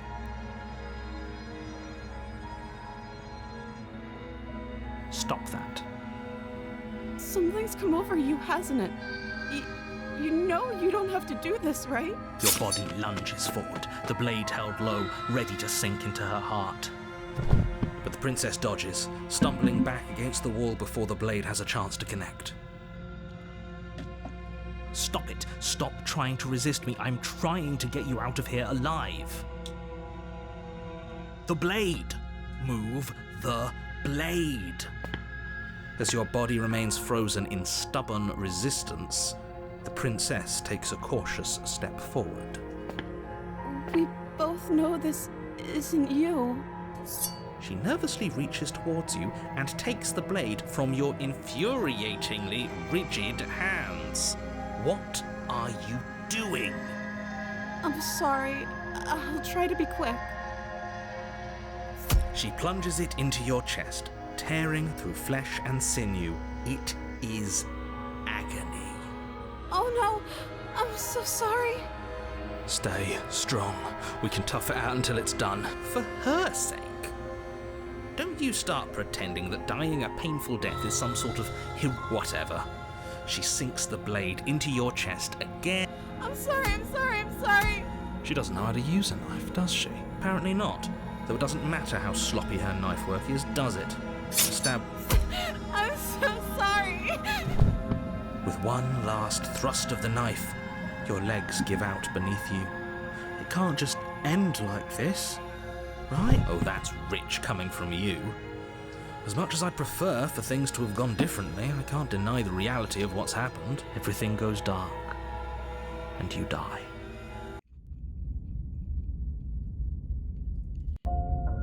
You're on a path in the woods. You're here to slay her.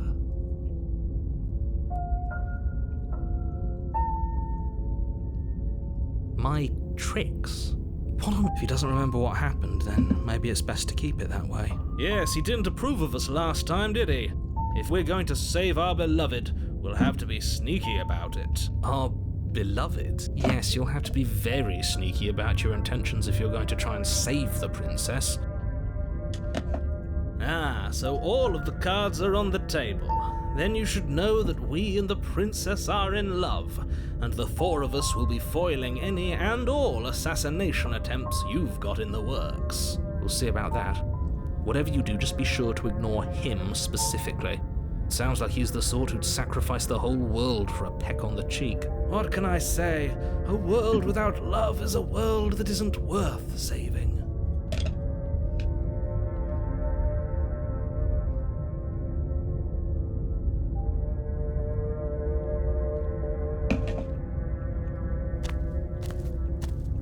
A warning. She will... We already told you we're not playing along with your little game. It's your lies that can't be trusted. I think we've already been over this. I'm pretty sure he just likes the sound of his own voice. I do, but I also speak from the heart. Sure, yeah, your passions are strong and all, but not everyone needs... Don't pay their bickering any mind.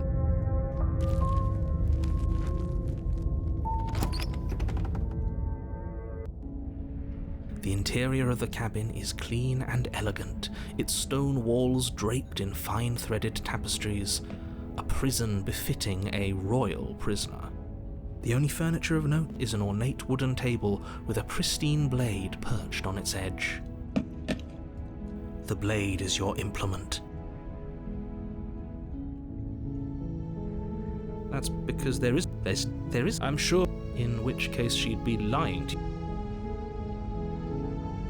That's a great idea. We shouldn't waste time preening, but if he is lying about the mirror, it might be important. I'm not lying to you. You walk up to the wall next. You reach forward, but it was there a second ago, And now it's gone. Pity. We could have a feather out of place and now we'll never know. We can't gallantly sweep her off her... The door to the basement creaks open, revealing but it's still a stone basement.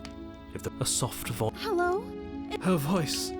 It's somehow even more... I've held my tongue till now, but you're taking this a little too far. We barely even know the princess. Yes, for everyone's sake, you're not in love. Just remember that her charms are all part of the manipulation. You walk down the stairs and lock eyes with the princess. There's a heavy chain around her wrist. My love!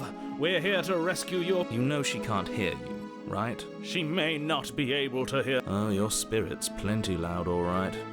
It's you, my dashing hero. I was so worried you wouldn't come back. Did you hear that? She said we're dashing. And she called us a hero. Flattery really goes a long way with the two of you, doesn't it? Waiting for you to come back. I didn't want to believe your ravings back in the woods, but this is next to incontrovertible evidence. That's right, villain. And you killed us. Well, she killed us. Only because he made us try and kill her. It was self-defense. And you've died before. So an entire world has been damned to oblivion. We damned her. Nothing resets. You're just somewhere else. And you can't keep hopping between worlds forever. Especially not without leaving a Horrible for you, maybe. But we've been given another... Now, hold on. If she actually ended a world, are you... We never saw a world end. And now I'm even more certain that we must chase... Are you listening to him? He's lost it.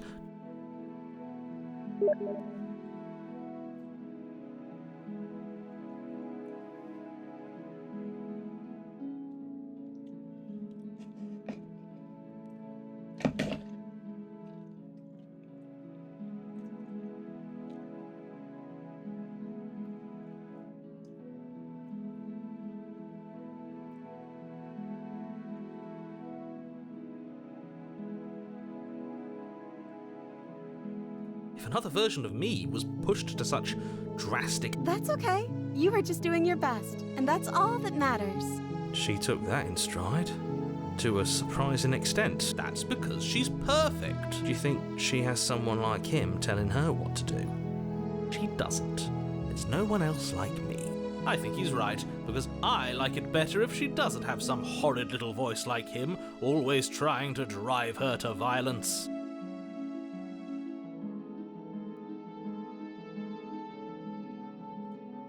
I'm sorry. Didn't you want me to? Did we? We warned her of the cruel forces seizing our body. That's practically telling her to kill us. She is our beloved, and she made the choice to free us of our misery, to show us mercy and make the best decision for everyone. She made the best decision for her. Don't be so quick to assign kindness.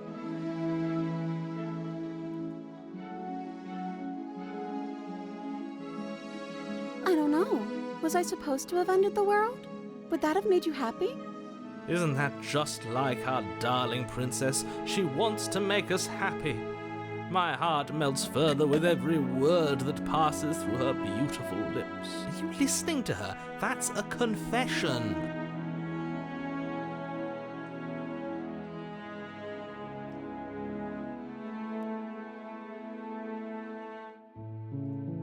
Then I didn't end the world. See? She didn't confess anything. She is innocence itself. I'm not so sure.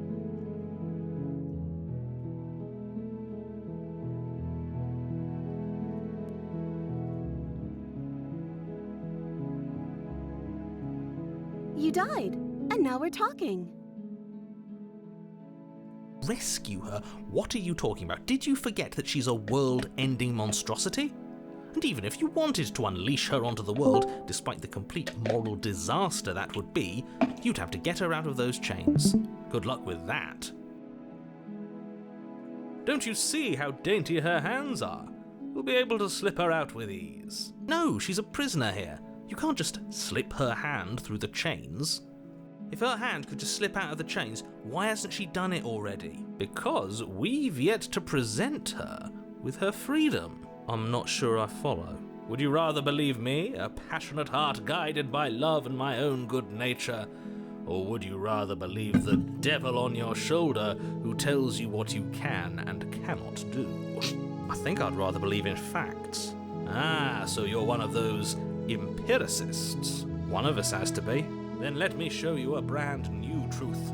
Narrator, we courageously step forward and free our beloved from her bindings. No, I can't let you do that. If you take another step towards the princess, I would if you had a weapon. Not on my watch, villain. My passions contain titanic depths, and if you try anything that might harm our dearest, I will end our life without a second thought. You wouldn't. I would. I'd listen to him if I were you. He has a lot of strong feelings. And doesn't the world end if we don't stop her? You approach the princess and gingerly slide her hand from her bindings. That shouldn't have worked. I'll be damned. We're doomed. I can't believe it. But I guess I have to. I told you. There's no life more worth living than that of a true believer. I'm free, and you're not trying to kill me this time. Thank you. Thank you so much. The princess jumps up and smothers you in a joyful embrace. Ugh.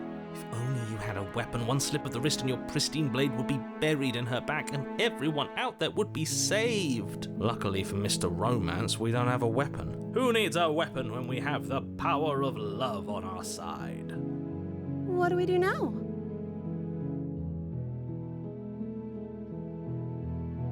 Let me guess. End the world? Spoken with the rank cynicism of someone who has never felt love in his heart. I don't actually know. Nobody's ever asked me what I wanted before. She doesn't even know what she wants. You may have had her all wrong. What if this whole thing is just a misunderstanding? What if she doesn't want to end the world? You're so gullible. Is the only thing you've ever doubted the actual truth? I think I want to leave. And I think... The princess closes her eyes in deep reflection, and then she shrugs. I don't know. What do you want to do?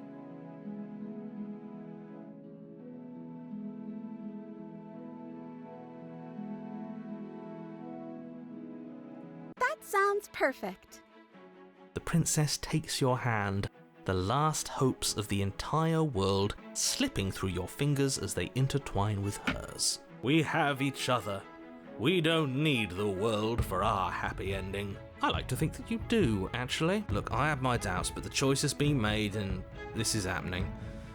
You don't have to mope about it. I will mope about it, because moping is the only recourse you love-blind fools have left me with. You and the princess walk up the stairs hand in hand. Ugh, look at the way she's smiling at you. She doesn't have to be so happy about this. And what happens after we walk up the stairs? Let's see. Oh, isn't that interesting? The door slams in your face and the lock clicks. That's a familiar move. Did I do that last time? Then you should know that you won't be able to leave. Oh no! Did someone lock us in here? That's not fair! We're supposed to leave now. She's right. It isn't fair. But the unfairnesses of the world are no match for the strength of true love. Enough with this true love nonsense. You just met her. Of course you wouldn't understand. Our passions run deeper than anything you will ever know. Are you listening to this? You don't have to go along with the every whim of that delusional voice. I'm just along for the ride at this point.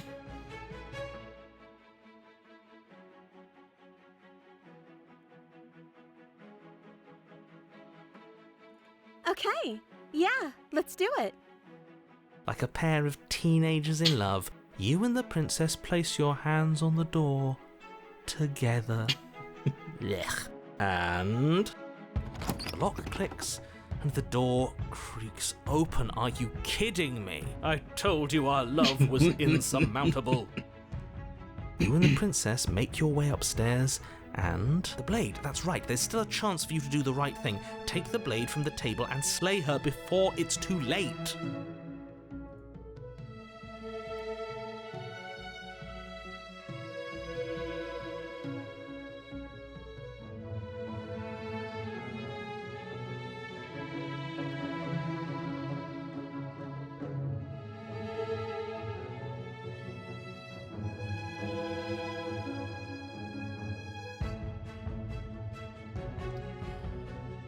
Shit.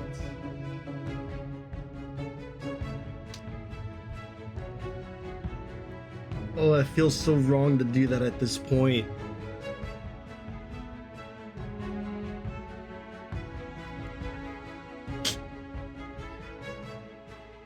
Oh, but that's so interesting. You're enjoying this, aren't you?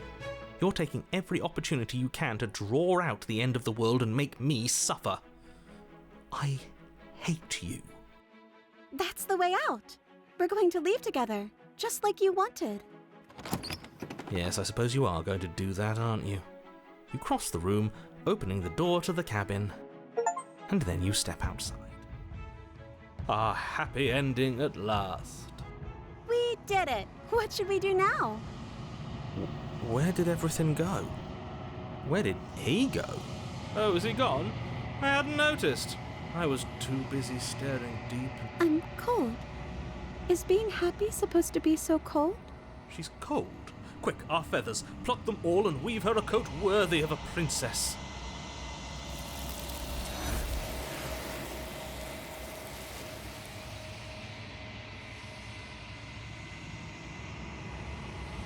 She's gone. Where did she go? Should we try and find her? And is that a mirror?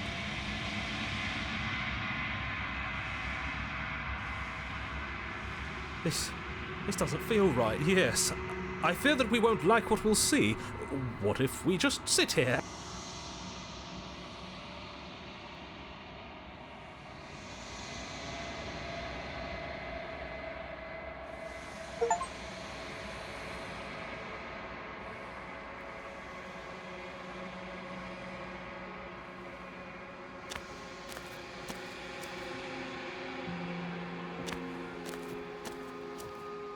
I am a growing chorus of contradiction, a mass of tides ebbing and flowing all at once in more directions than my attention can bear to hold.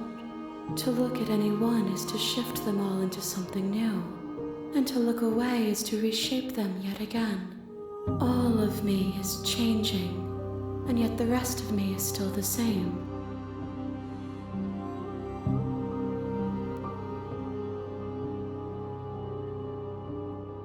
And yet my waters flow and my streets bustle.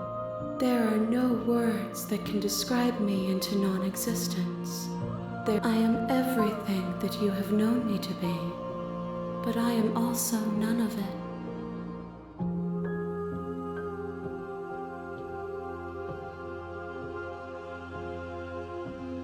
This one is soft and delicate. You molded her to love you, and she'll make for a gentle heart.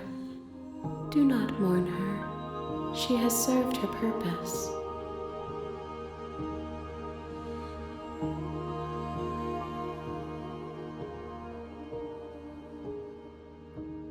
We will know when we near our destination.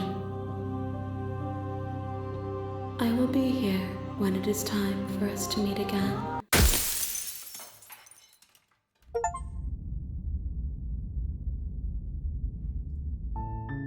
You're on a path in the wood.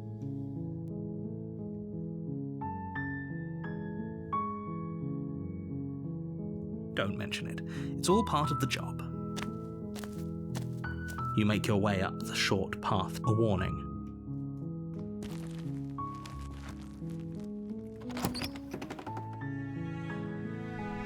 The interior of the cabin is almost entire. The blade is your implement. You take the blade from the door to her voice carries up the stairs. Who's there? She sounds dangerous. Don't let it fool you. Good. You're still listening to reason. You walk down the stairs and lock eyes with the princess. She's so coldly beautiful. Focus on the task at hand. And there you are. Are you here to kill me or something? You step forward, your grip on... Oh? No talking then? I'm probably chained up in this basement for a reason, right? And if that... So, you should just drop it. Best not to risk finding out what I can do. She's unarmed.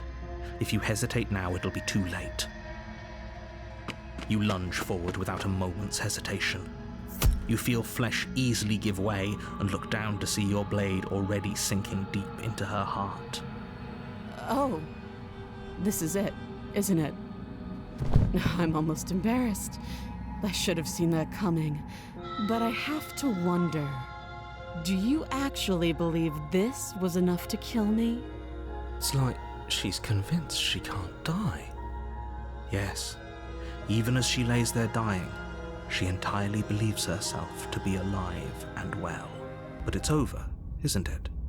She stopped breathing moments ago, that arrogant look still plastered on her face. But is it over? Really over?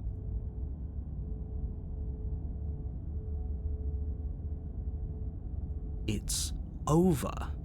Don't get all worked up. We should make sure. What's the harm in checking for a pulse? I really don't think you should do that. And why shouldn't we? Is there something you're not telling us? I've told you everything that's happened with complete accuracy. The princess is dead. Your blade pierced her heart. There's no coming back from that. You lean down and wrap your hand around the blade's hilt. But as you begin to slide it out of its resting place, you feel a sharp and sudden jab in your side. What was that? I guess I won't be dying alone after all. Quick, let's get out of here. It's too late for that now. You collapse to the ground as the mortally wounded princess twists a blade of her own deeper between your ribs. As you fall, she falls with you, exhausted by the effort, the little life that was left in her eyes fading rapidly. An eye for an eye. A life for a life. I guess we're even now. See you around. You were so close. Why did you hesitate? For whatever that's worth. Everything goes dark, and you die. You're on a path in the woods. You're here to slay her.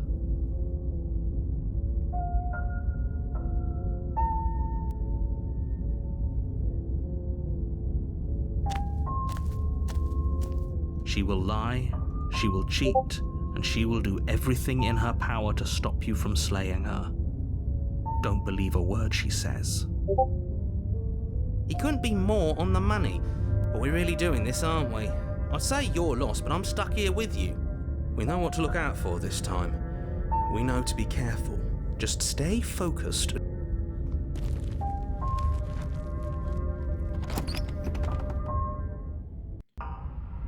The interior of the cabin is a jagged mess of warped wood and broken boards, their splintered edges as uninviting as shattered glass.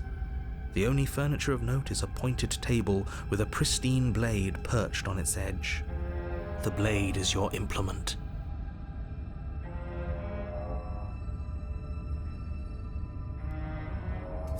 You take the blade from the table. It feels a bit better to have a weapon in our hands.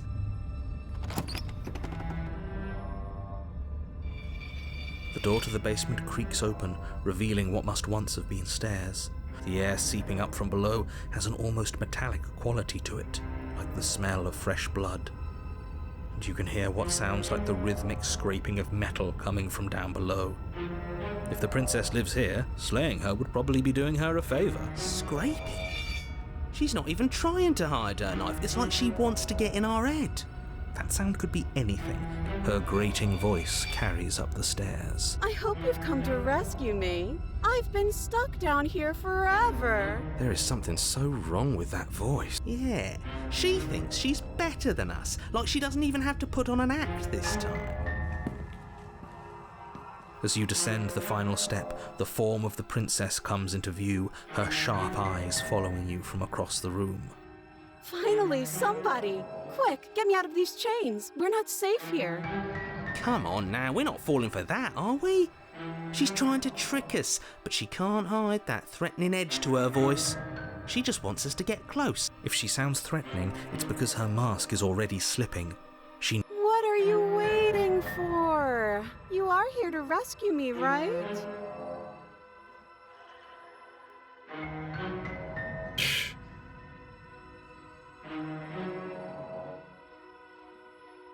I can trust you, but you're being so suspicious right now.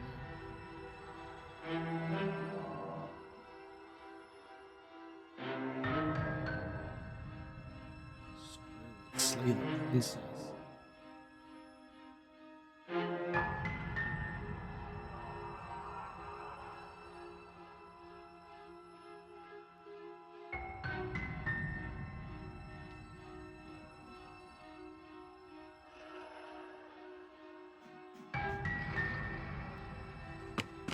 The princess falls silent, her smile unwavering as you charge across the room. Okay, she hasn't pulled out a knife yet, and her hands are still behind her back. I think we can do this. I think we can win. We just have to strike now, but make sure you keep your eyes on those hands. I don't trust her for a second. But your focus is broken by the horrible sound of metal slicing through meat. Whose meat? Not ours, right? Hers at first, then yours. Hee. How? What did she even hit us with? You stare down at your chest and at the long, thin blade she impaled you with. And then the red, angry slit along the flesh of her thigh, where the blade had been nestled just a moment ago. It's still lodged in her leg, emerging from her knee, hinging up and out of her body like some extra metallic limb. Bullshit. Absolute bullshit. You're going to die now. With a twist of her knee and a painful squelch, she does just that. Everything goes dark, and you die. The arms race. You're on a path in the woods. No, fuck that. If we're gonna have to keep doing this over and over and over again, we're not starting in that goddamn woods every time. We're starting in the fucking cabin. You're what? I feel dizzy. Oh ho ho ho! I guess I took us to the cabin, didn't I? Isn't that interesting? Who holds the cards now? The circle's getting smaller and smaller. Running isn't an option anymore. We have to fight. Good. It's better that way. Without a fight, no one can win, and if no one can win, then nothing has any meaning. Great, so obviously you've already been here. How many times? This is our third? No wonder things have fallen apart. You do realize that every time you fail, she escapes and an entire world is damned to destruction, right? That can't be right. That's too much responsibility. Nah, impossibly high stakes make the fight so much better. Let's just stay focused, shall we? The only furniture of note is a bent metal table. A pristine blade perched. We take it. Okay, sure, you take the blade before letting me finish telling you it's there. It will be difficult to slay the princess and save the world without a weapon. This feels right. We just have to keep our senses sharp. That's right, we've got to be able to win eventually. We will win eventually. Hell, we might even win now. That's a fighting spirit I like to see. You could all learn a thing or two from this one. I'd love to get started just as much as you would, but how are we supposed to get down there? You walk through the door. You do know what doors are, right? There isn't a door, there's just that mirror. There isn't a mirror. You really messed things up, didn't you? It's like you can't even see reality anymore. I can feel the air coming up from behind it, stinking of iron and steel. He might be right. Could be a trick. If our other senses can't feel it, then we can't trust it. If it's in our way, let's just break it and move on. You make your way to the door at the end of the room, stopping just in front of it. You really must think you're looking at a mirror. Well, it doesn't exist. Let's just fumble for the handle and be done with it. I don't care what we look like. I care about getting to the end of this mess. You reach forward and place your hand on the door to the basement. It creaks open. And the mirror's gone. How surprising. It was never there. Just an illusion. Let's just get to the princess already. Guess it's time for us to see her again. Just stay focused and you'll be fine. You step forward, but you don't get a chance to linger on the basement stairs. They are smooth and flat and metallic, an unintentional and unfortunately slippery ramp that quickly sends you skittering to the bottom. Your body tumbles onto the basement floor and the form of the princess comes into view, standing at a distance. She gives you a wry smile. Hi, it looks like you don't have a way out, so I'm not going to play dumb anymore. But don't worry about how bad you did last time. That's part of the fun. She's got another thing coming if she thinks we're going down easy again. Pride makes us dead. The only thing that matters is survival. Actually, does survival matter? We've died twice and nothing bad has come of it. We just need to find a way to win once. Nothing bad has come of it yet. Plenty bad has come of it. You've left at least one entire world to ruin. The people there mattered. The past isn't real. There's only here and now. Your internal bickering is cut short by the wet sound of slicing meat. From the princess's arms erupt twin blades, glistening with her blood, the empty flesh of her arms flopping at her elbows like torn sleeves. The chain clatters to the floor. She's loose, and she is coming for you. You're going to make me walk over to you, aren't you? Shit. She's coming for us and I'm out of ideas.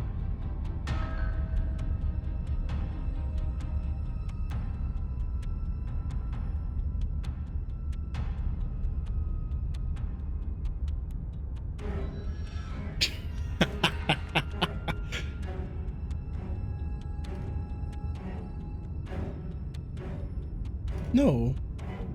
All of these ideas kind of suck. But I think I might die. She's coming at us.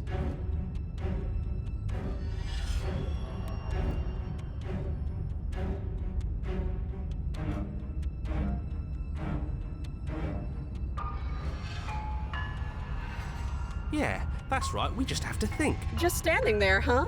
A bold strategy. You don't have time to finish your thought. In a moment, she's across the room, blades flashing in the dim starlight. She skewers you. Ow. What a surprise. Yeah, we don't even get a second to think without her stabbing us. Oh, a new one of us. I thought that only happens when we die. Did we die? You're on a... No, you're in a... Where the hell are you? I don't like that we died without us knowing it. This really, really blurs some lines that I prefer not to be blurred. Are we still dead? Are we alive again? How are we even supposed to know the difference? Stop saying dead, all of you.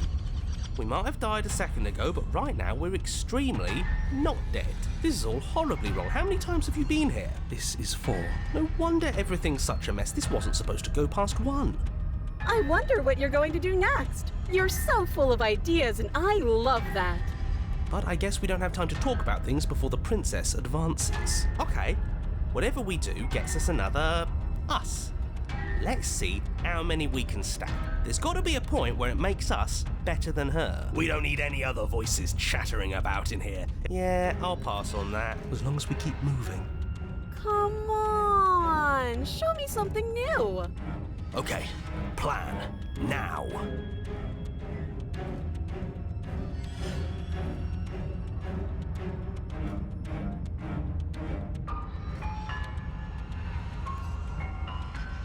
Compliment her on those gleaming blades. There's nothing better than a capable woman. She skewers you.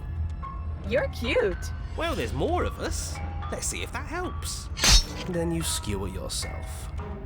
I thought we both understood that dying doesn't get you anywhere. Huh, that didn't do much of anything.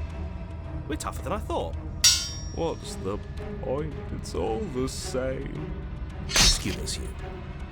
Oh, don't give up on me just yet. You gotta keep going. It doesn't matter how many times this takes, we can't give up. Okay, let's go again. Just panic. Flee. She skewers you. No, you don't get to escape.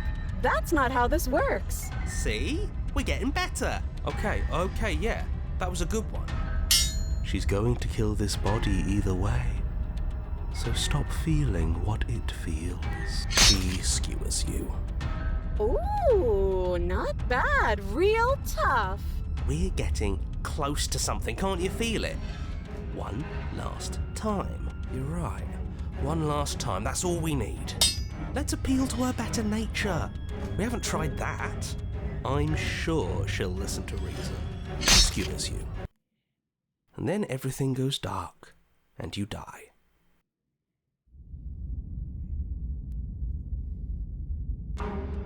Your Honor, don't lose your head. We're in a cabin, and we'll take it from here. Everything feels like it finally fits, doesn't it? We're up here, which is different, and different is good. And our steel claw is already in our hand. Ho-ho! What if we throw it out the window? Over my dead body. That won't be very hard. We've died a lot. But I can't say I mind anymore. Besides, what better way to die so very many times than at the sharp hands of a beautiful woman? Sure, I can think of a better way to die. Yeah, they're all the same, really. How about we stop thinking about horrible ways to die? I don't want us to accidentally manifest anything. The only thing we're gonna manifest is finally ending up on top. There are entirely too many of you. How many times have you been here? How about you stick to describing things and we'll stick to doing them? Yeah, leave it to the pros. We'll notch up that win in no time. Narrator, we heroically stride through the door and towards our destined final encounter with our star-crossed lover. Fine by me. You walk to the door and onto the basement stairs, only... Fine, I'll just shut up then and speed this whole thing along. Are you sure you don't want me to describe the stairs? Or this room, or anything? It feels like I'm hardly a part of this. Don't care, just want to win. Fine, you make your way to the basement, where the princess awaits you. You know, this last time I killed you, and you didn't pop right back up again? I thought I'd actually done it. I thought I'd cut you into so many pieces you just weren't able to stitch yourself back together. But I guess we're not done. That's okay with me. It's good even. I like that. I got something ready for you while you were gone. Do you want to see it? I'm not going to wait for an answer. I'm just going to show you. It's worth it though. Just you wait. And not for very long, because I'm going to do it right now. Are you going to say what she does? Do you want me to talk now? Well, yeah, she says she has something new. I want to hear about the new thing. Yeah, me too. I think I speak for all of us when I say that I would like to hear you describe her new thing. Really? Okay then. Here we go. Now. The princess's skin twists, splitting into red blooms of raw meat as it stretches and tears. And then it erupts. She becomes a wave of blood and viscera, pieces of her splattering against the walls. All that remains in the center of the room is a skeleton of blades. A heart beats furiously in its cage of a chest. Are you ready for what comes next? Holy shit! She's gorgeous. Absolutely divine. Yes, behold, the perfect woman. Do you think we can throw her out the window? That looked. How is she still alive? Heart's still beating, that's all she needs. This is fake. This is all fake. She doesn't even have a back anymore. How are we supposed to stab her in it? This is all just a sick joke. I hate existing. We're screwed. I quit. I'm done. Forget it. This All right, is all sir. just We- a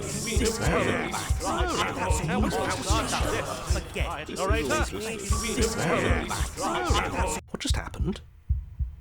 It's so quiet.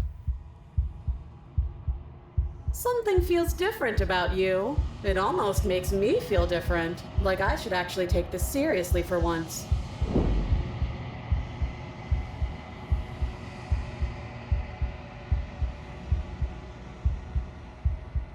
You're incredible.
There's a world beyond the endless walls of the long quiet.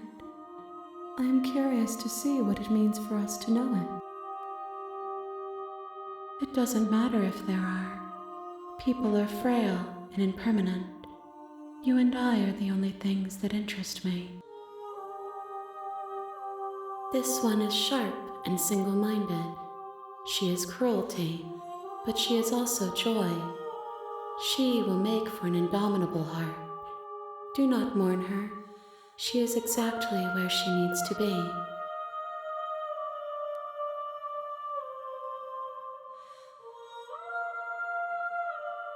No, the point of awakening is to find out.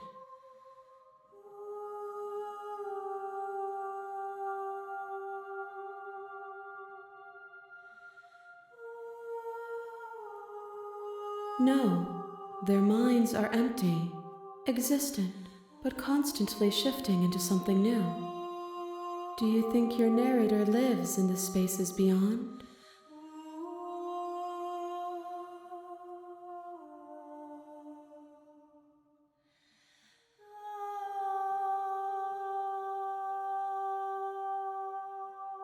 Do not look to one who fears me for your truth.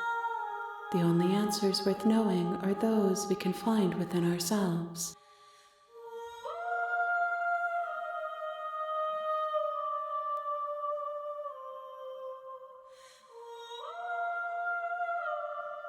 One, whatever you bring me next will be enough, and then gravity will pull the others back to me. I will be singular, a final multitude. The next time I see you, each of us will finally know what we are. I will be here, waiting for you.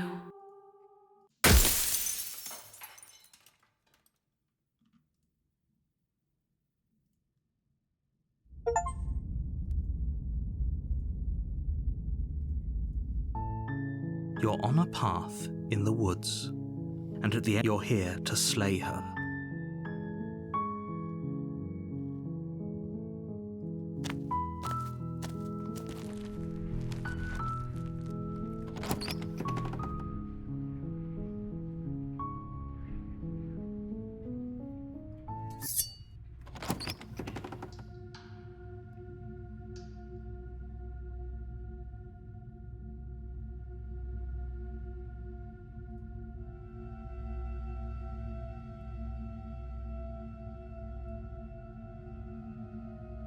Good. You're still listening to reason.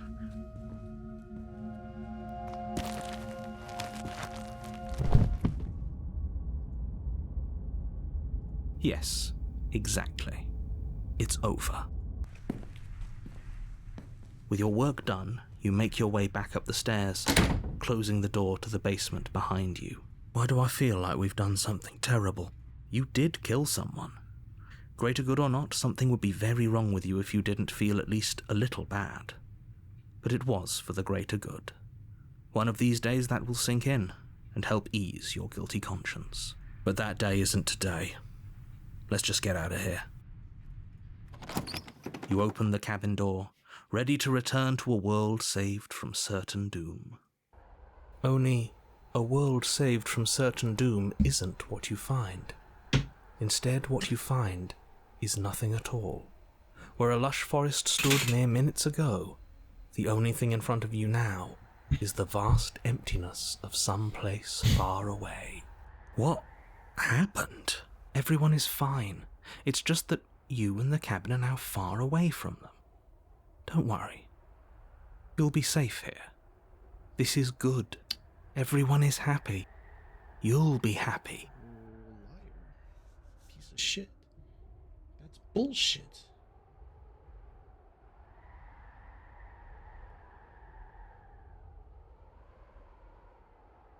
This isn't an ending. In fact, now that the princess has been slain, endings are a thing of the past. No. This is the beginning of eternity. Your reward. This is what's best for everyone. Trust me. Time passes. You can't be sure if it's days or months or years or even decades. It's all a wonderful, boring blur. You've never been happier. Psst. Hey. We're not just gonna stay here forever, right?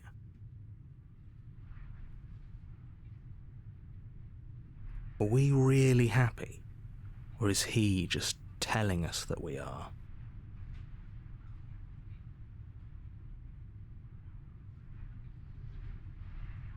Good, because I have an idea to get the blade.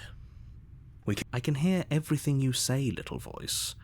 There's only one thing it would want you to use that blade on, and I'm afraid that thing is you, dear hero. He's right. Do you hear that? It wants to take this happiness away from you, do you not? There's more for us to do, and the only way for us to do it is to take that blade and use it. Don't you dare.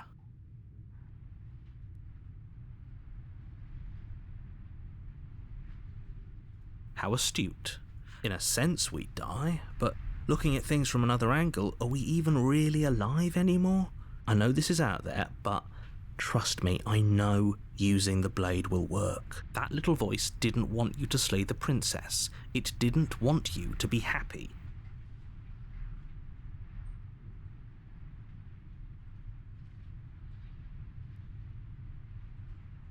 What a relief. I suppose we've got all the time in the world for you to change your mind. More happy time passes, though the word begins to lose its meaning. Time, that is, not happy.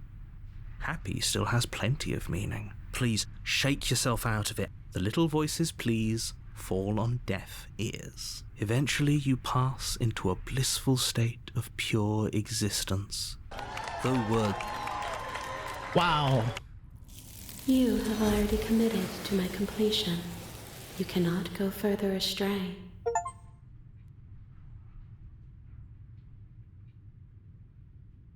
Good.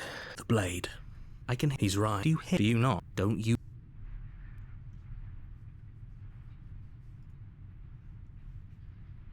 I made this happy little place for you. Is this not a good enough reward for saving the world? An eternity of... Fine. Whatever. For the first time since time stopped meaning anything, you throw open the door to the basement and walk down the stairs. The princess's body is dust and bones, though the blade you used to slay her is still as pristine as the day you first held it.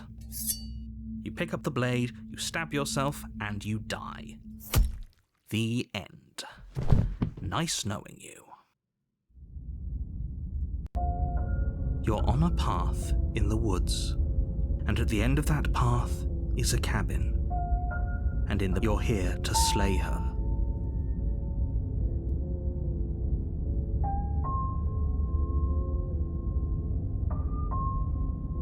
Terrible sense of deja vu. No, you don't have that. This is the first time. If he doesn't remember what happened, that's fine. It wasn't very hard to kill her last time. We'll just do it again. Well, if for whatever reason you're going to insist that this has happened before...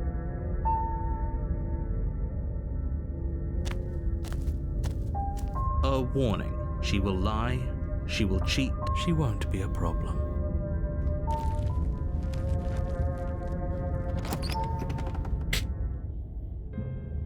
The interior of the cabin is cold, a soft odor of dirt permeating the air. Cobwebs flutter in the corners. You can hear wind whistling outside, banging the shutters against the windows. The only furniture of note is an elegant antique table with a pristine blade perched on the edge. The blade is your implement. It feels like no one's been here for a long, long time, like I've been saying.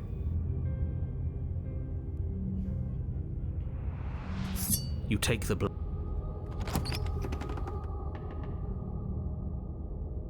The door to the basement groans open, revealing an old banister and a creaky wooden stairwell. Everything is coated in a thick layer of dust, and you can feel it settle into your lungs as you breathe in the stale air. The very building itself feels dead. If the princess lives here, the room below is silent. Nobody's here. Naturally. As much as I appreciate the optimism, you shouldn't be so sure. I guess we'll just have to go down and see. As you descend the final step, the form of the princess comes into view. A skeletal body lying in a heap on the floor, its wrist still bound to the wall by a thick chain. Okay, she's definitely dead. It's just like I told you. Before you have a chance to finish your thought, the top of a head appears from underneath the floor. Two deep-set eyes stare up at you, followed by a mischievous skeletal grin. And finally, the rest... Ghost! Ghost? Oh, wow. How absolutely terrifying. What's a ghost supposed to do to us? Oh, it's you. Hiya, Keller. I was hoping to see you again. I have some issues with how our last meeting went. The princess drifts across the room into your orbit, gently running her fingers across your shoulders and down your neck as she circles you. Her touch is cold and ethereal, formless yet real enough that her icy fingertips send shivers dancing across your skin. So she has a body, and she's right there. That means we could kill her again, if we wanted to. I see you brought that annoying knife again. So, are you waiting for a chance to use it? Or are you here for something else?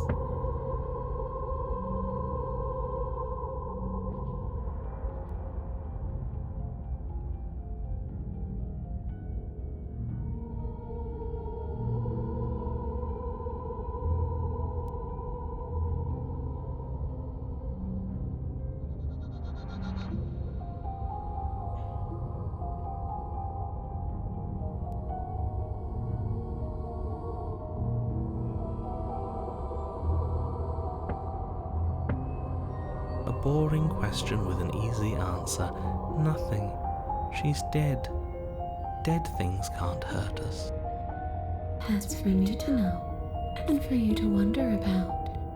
Maybe I can't do anything to you. See? Or maybe I can rip your heart out. Who's to say, really? I don't like the uncertainty here. I don't know what to do or who to trust.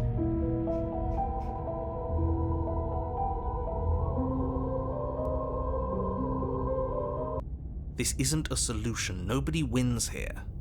You're... Oh, she's upset, isn't she? You're abandoning me here? It would seem so, yes. After everything you've done to me, you've chosen to do more? The princess starts to float erratically from side to side, her cold exterior melting away. But if I just leave me, then I'm really just going to be stuck here forever. Then there's nothing we can do. It's just going to go on and on and on and on, lonely and sad and hurting and empty. No, not that! She's about to try something. Get ready. The princess passes through you, a chill rippling along your skin, a disappointed sigh echoing in your ears. You turn and face her as she hovers between you and the stairs. Spectral tears streak down her cheeks as she places a translucent hand on your chest. It feels cold, but otherwise like nothing at all. Are we doing the right thing? Why do I feel so sad? Don't let her get to you. It doesn't matter. Somehow, soon, this too will be over, and we'll move on to something new. I feel like you all keep forgetting that. Her dark-rimmed eyes fall to the floor as she speaks. I never wanted to have to hurt anybody. It's not who I wanted to be. The tears on her cheeks vanish. She lifts her head, sorrow replaced with wrath, staring into you with fiery anger. But I guess you've turned me into something worse. She forces her hand into your chest, and then... Yes? Nothing happens. Are you sure about that? Something should have happened. And yet it didn't. We're fine.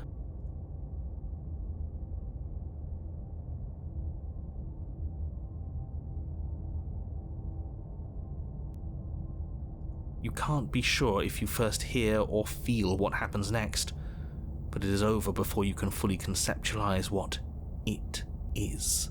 A horrific splintering, the squelching of organs, the rending of tissue, an icy, numbing pain. I'm done asking. The next time I see you, I'm taking everything I owed, starting with your body. If you don't choose to give me my freedom, I'll just have to make you give it to me. She's real now. If she's making us dead, we should return the favor. You swing your blade towards her briefly corporeal throat. It connects. A gash widens across her neck, glowing ectoplasm leaking from the wound. But it's too little, too late. In her hand, you realize she clutches your still beating heart. It thumps unsettlingly. Did we get her? Even if we didn't, we've given her something to remember. See you soon, killer. I'm afraid you'll never know. As she crushes your precious organ in her hand, everything goes dark, and you die. You're on a path in the wood, and here we go again. Off to slay her again. The deck's stacked, isn't it? We kill her, we start again. She kills us as a goddamn ghost, we start again. I'm starting to think we're being run in circles just for the sake of it. Come on, let's not give in to all that misery just yet. Yeah. And what if there isn't? Aren't you listening to me? What if all of this was rigged from the start? That's ridiculous. There'd be no point in all this if it was just some kind of cosmic busy work. I think that's exactly what it is. Wouldn't that get, I don't know, boring? Okay, so you've already been here. Nobody here is screwing with you, and I can't imagine any scenario where you would have started over. Well, we didn't have to start over. We killed ourselves. And why, pray? Because you decided to foist an infinite tedium on us. That doesn't sound like me. If I'd had everything my way, you would have effortlessly slain the princess, saved the world, and been given your happy ending. The ending was the tedium. You locked us in a cabin and sent that cabin to an endless void. Well, were you happy? Of course we weren't happy. That's why we killed ourselves. It was awful. It was boring. It was bullshit. So you killed yourself? Yes. And then she killed us. Even though she was already dead. This is all fake. Okay, let's try to get back on track. You're real. The princess is real. Whatever you did the first time, it sounds like it almost worked. All this standing around and talking is boring. Let's at least do something. Maybe we'll kill her again, maybe we won't. Tell you what, I won't do that. I promise. Oh yeah, sure, that changes everything. I mean, he did promise. And you believed him?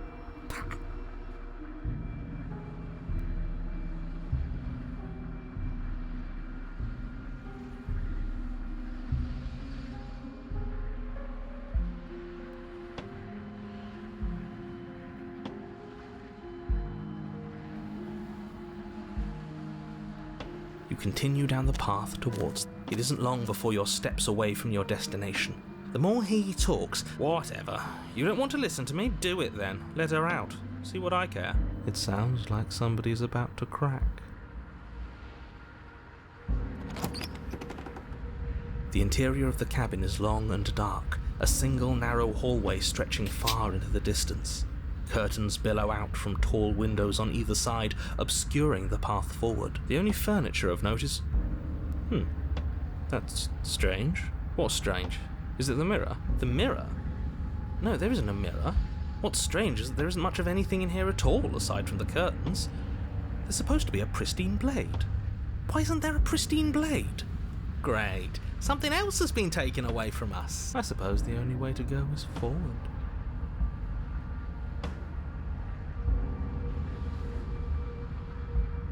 If you're asking what's at the end of the hallway, the way to the basement. No, I didn't say door, because there isn't a door, it's just an opening. What are the odds she's waiting for us right behind it? Let me assure you that there's nothing there. Nothing is going to jump out at you, and certainly not the princess. He can't see the mirror. The knife is gone, defying his expectations. Who the hell is calling the shots here? Nobody is calling the shots. That's how reality works. You slowly make your way towards the gaping maw that awaits you. Your fraying nerves buzz with trepidation, the chill wind raising your hackles as it gently pushes. We've always been watched. You're watching us right now. Sometimes the feeling is just stronger than others. I feel like you're trying to put us on edge. We don't need all this anticipation. You stop as you reach the end of the hallway, I presume in front of whatever mirror isn't actually there. Here we go. You reach your arm forward into the pitch black of the opening. Nothing. It's like this place read our mind just to mess with us. What you looking at, killer? Staring into the void? Thinking about what it'd be like to die again? I know exactly how you feel. Shit. Where is she? You feel something long and frigid coil around your ankle.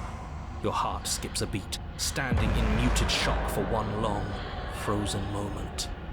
And then she, the princess, constricts. Your bones snap. Icy pain radiates up from the break, a deep cold flooding your veins as your legs, numb with the shock of it, collapse. And you collapse with. You're met with the terrifying visage of the princess. Her hand grips your leg in a steel vice, her grin carved jagged from ear to ear, crowded with far too... But do you know how I feel? I gave you a path to forgiveness. I gave you a chance to make things right. But you're not getting another chance to mess this up. So, here's how this is going to go. I'm going to take your body, and I'm going to walk it out of here. And you get to watch me do it. Completely helpless. Just like you left me. I say we let her do it. It's something different. Do we even have a choice? You always have a choice. Maybe before, but not now. There isn't a blade this time. Exactly. What choice is there if there isn't a blade? Well, unless you have any specific ideas.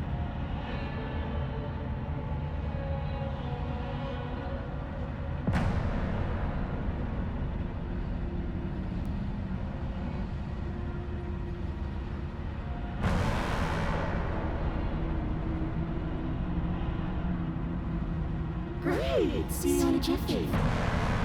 You remain pinned to the floor of the long hallway as the rest of the princess's body emerges.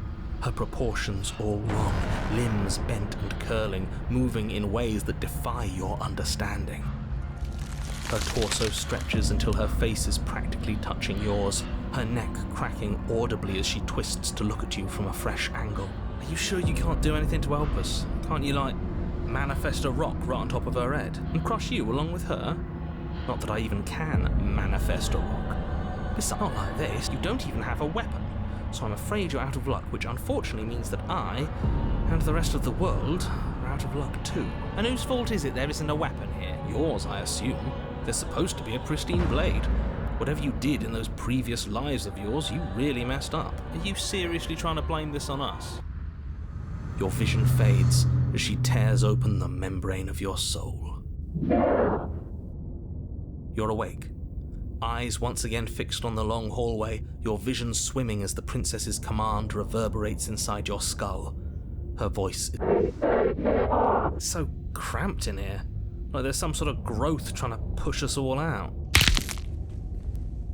I know. You rise to your feet, though the pain in your ankle is blinding. Your body slumps against the wall. I'd beg you to resist, but you've already surrendered your will to her, haven't you? Anything to get out of this hellhole. It's a new experience. You should try being possessed sometime. There's nothing else like it. There's nothing wrong with fixing your mistakes. I'll remember that. But I'll also never forget what you've done. Your body inches along the corridor, every step more difficult and painful than the last. Your joints stiff and unresponsive, the shattered bones of your ankle grinding ceaselessly, as if they're fragmenting, then reforming, then snapping all over again as you make your way towards the outside world. We're so close.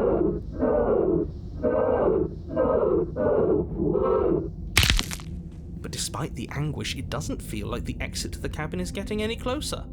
If anything, It doesn't matter how long this hallway is. I will drag this body till it is a piece of meat and feathers. please, just let her out.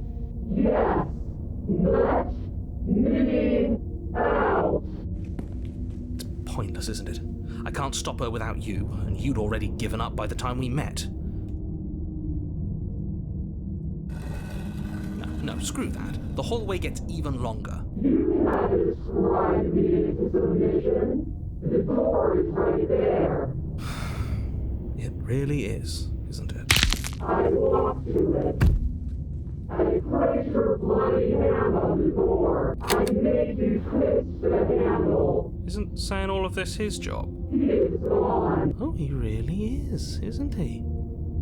I had a feeling you could deal with him for us. I did nothing. This is it then. The big moment. I just hope it's a way out. The handle clicks as we push forward. The air is different here.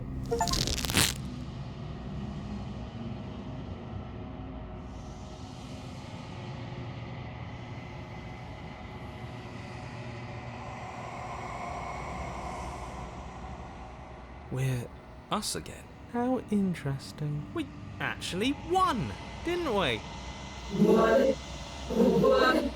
What is happening to me?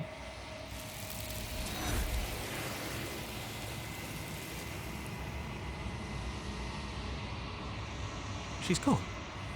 And there's that mirror. This doesn't feel right. It's going to do something to her. Ignore the cowards.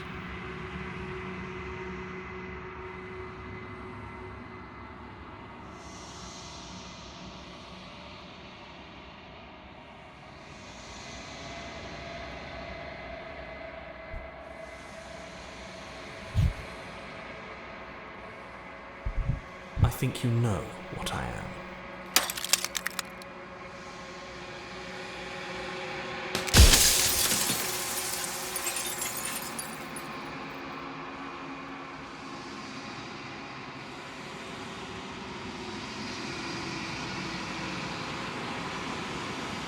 The narrator. Yes. I suppose that's my job, isn't it? You needed help after all, an objective voice to guide your blade. But you were never supposed to see me. I wonder how many worlds you've damned to extinction to fall this far.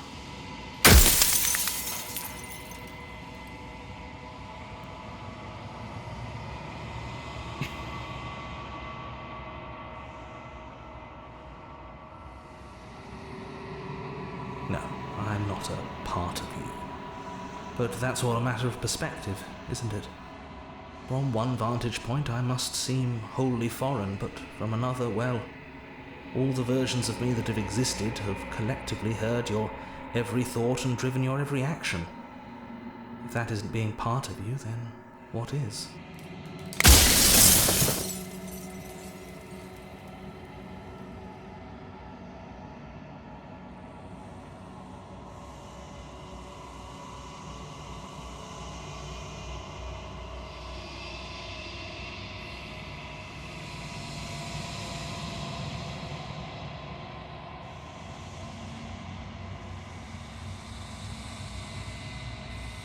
I'm an echo, likely one of many. Somebody made you after all, and I'm what's left of him. Not that I'm the only one who can make that claim. I'm sure you've met many others like me.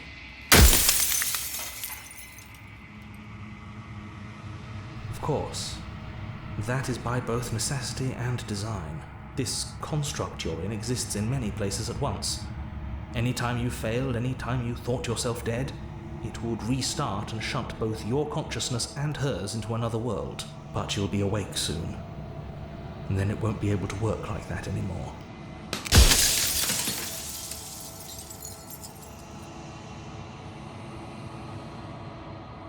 I do. The people out there are real. No matter what you do to them, no matter what you enable, I want you to remember that.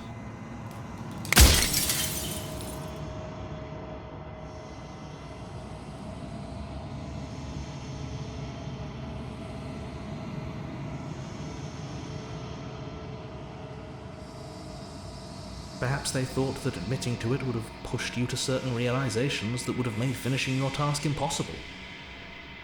Maybe they were just in denial. I'm sure many of them were convinced that they had to be the first version of them you'd encountered. Anything else would have been too existentially unpleasant. For all I know, each of those other versions of me could have had entirely different understandings of how this construct works. Who's to say which of them were right and which of them were wrong, really? Except for me. I can tell you for a fact that I'm right.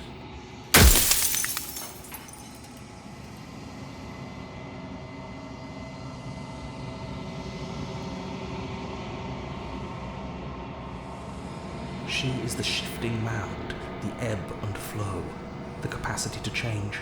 She is transformation, or most of it. Her nature is why I had to die, for she becomes that which others perceive her to be. But an echo can't perceive things, not in the way that people can, so I tucked a part of myself into the folds of this construct to guide you. This isn't the end just yet. You can still destroy her and save everyone. You were made to do this single task, and you will still have a chance to fulfill your purpose once I'm gone.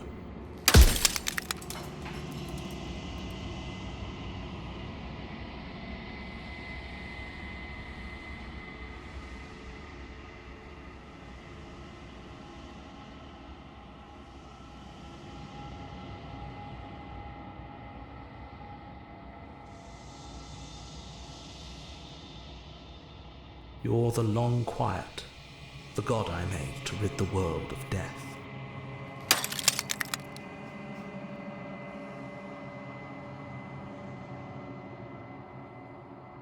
If you need to ask that question, there's nothing I can say to move you. You haven't died. You cannot die.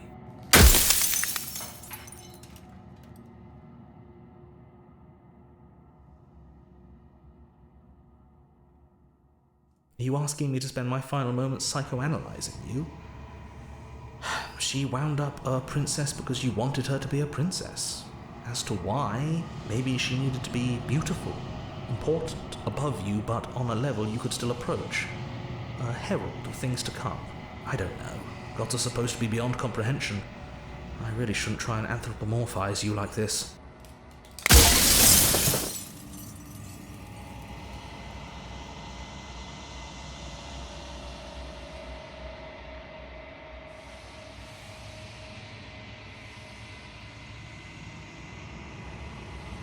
So I am. It's like I said, I'm just an echo. And echoes always fade away. You know what you have to do.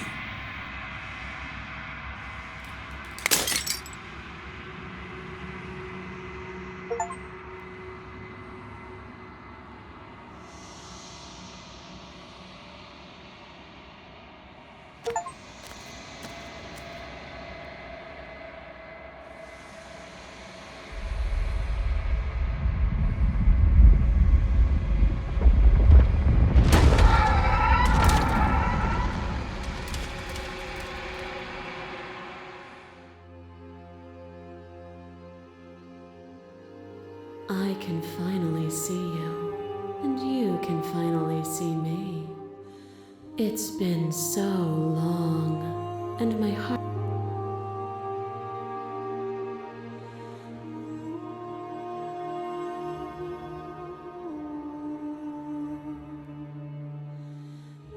Every word you spoke found its way to me. I know him, and I know his construct. He was deluded by his fear of death. Pay him no mind. Names are their attempts to capture that which cannot be captured. They call me the shifting mound, a pale imitation of what I actually am. Ever the passive player, always reacting and never acting. But it's woven into your nature, isn't it? When the echoes spun us from one into two, he gave you a choice and me a role to play. I am not death, but I contain it in my multitudes. So, will you attempt to destroy me and bring about a world devoid of death and the possibility of meaning? Or will you open the final doors to our liberation?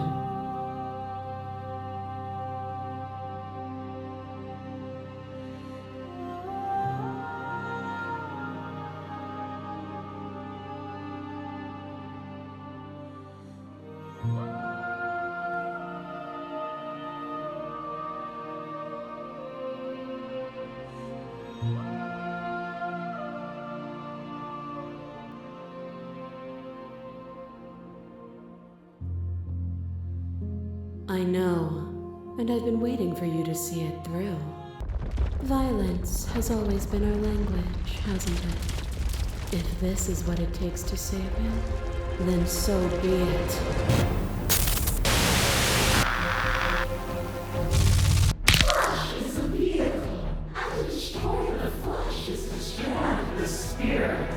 With violence you stranded me, and with violence I sought to twist your flesh and mine.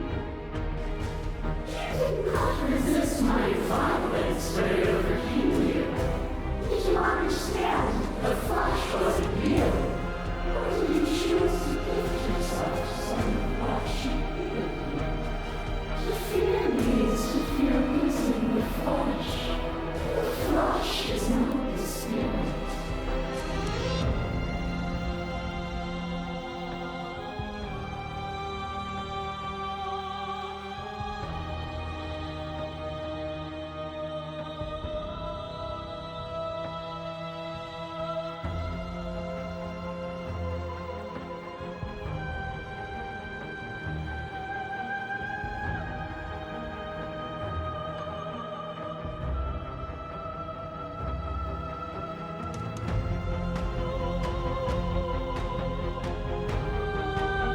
Then set me free again.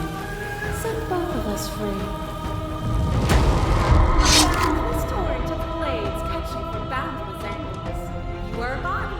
You are gory ribbons. You are a body again.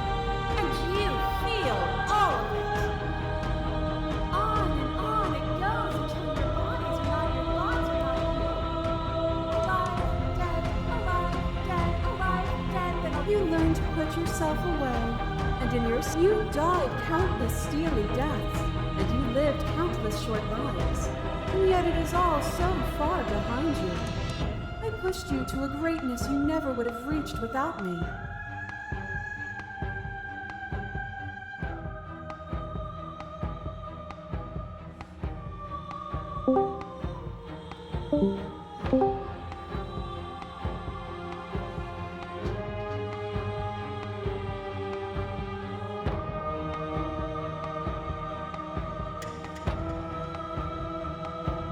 Were we self-destructive, or did the beauty of our dance reach beyond the shadow of death?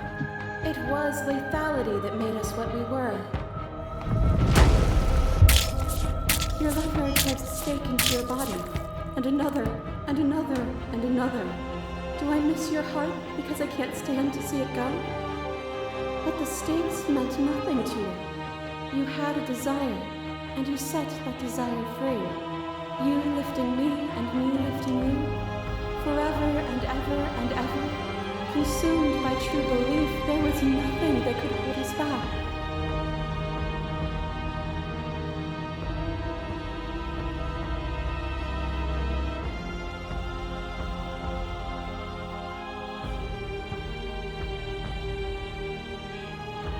Then there's no need for you to fight with Leon. Whenever you're ready, we can move together, hand in loving hand.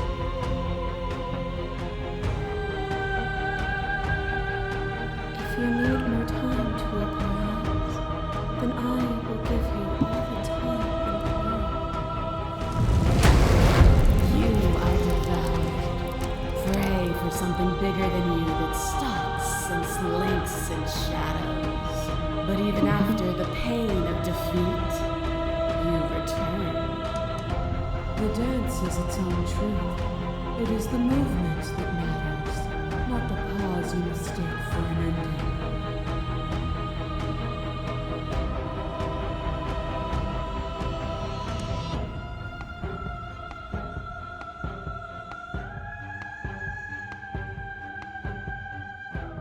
I know that I am movement itself. You've seen as much. You know it's true. What is a person? Is it their body? Is it all of their body? Pluck the eyes, peel the skin, strip the tendons, mince the meat, grind the bones. When it is all gone, do you still have who you started with? A person is not a body. Death is a transformation into something new. It is only bodies that feel it.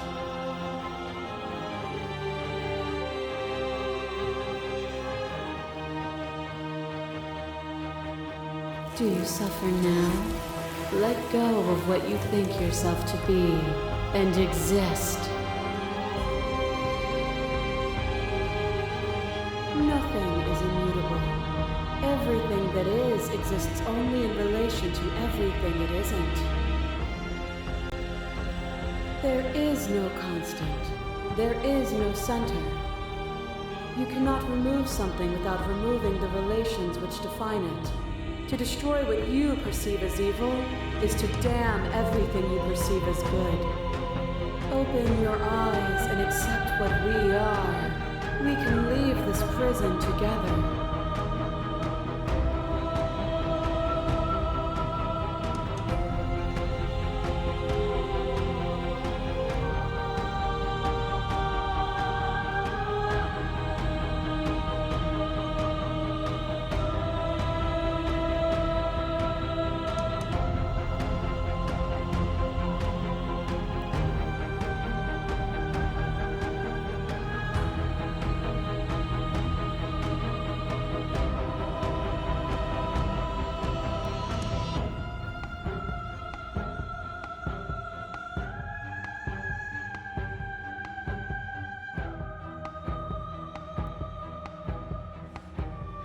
What I offer you is not perspective.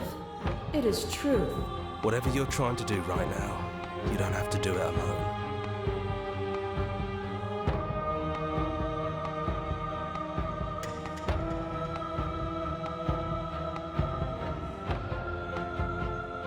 I don't think that's wrong, but I'm not sure it's right either. She's too many things all at once out here. If you want to get through to her, you need some way to get through all of that divine confidence. There's still a piece of me nestled close to where it all began. I can take you there. I can take you to her heart. It's time to resume our dance. She's relentless, isn't she? Let's make this quick. Are you ready? Then let's go.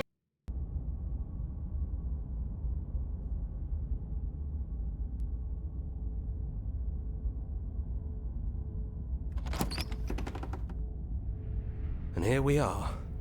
I'd say we were back where it all started, but I guess it's a little after that, isn't it? Do you need me to describe things?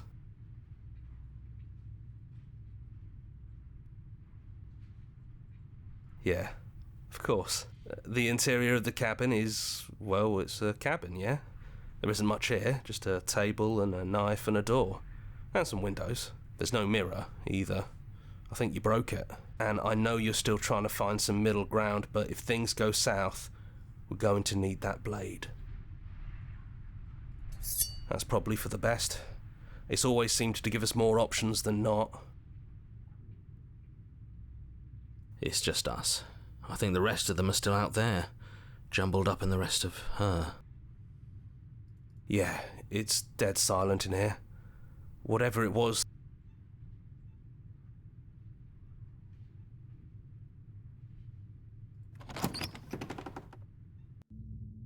The stairs. Do you remember the first time we were here? The first time we heard her voice? Have you figured out what you want to do yet, or are you going to keep trying to find a center that doesn't exist? It sounded just like that. A little sharp, and down we go. We shouldn't keep her waiting. And there you are, knife in hand. It really brings me back. Have you given up on talking? Have you finally decided to kill me? You'll have all of eternity to yourself after this. Why don't we chat a little before I go?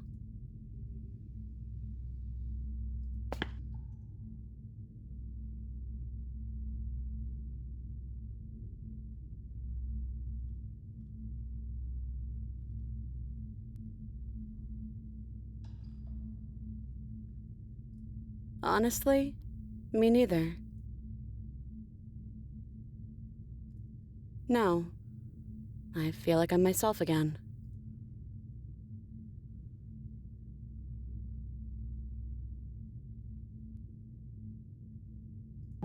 Well, I don't want to be at the end of that knife, so how about we figure something out?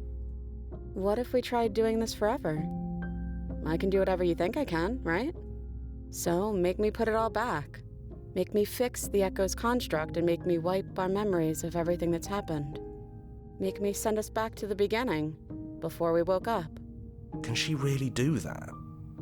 Are you sure that's what you want?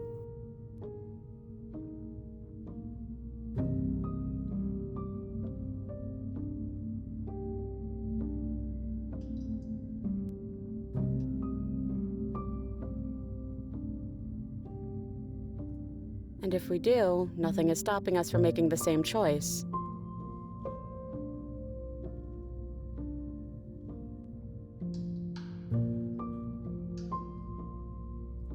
Fixing that is on you, not me. If you want me to help them, you'll have to make me help them.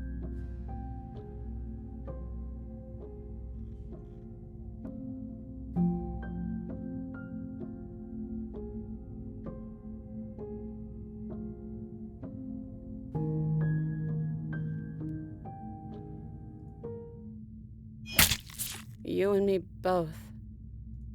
Whatever world you want to build without me, I hope it works out. Despite our differences, I've always loved you, and I wish you nothing but the best.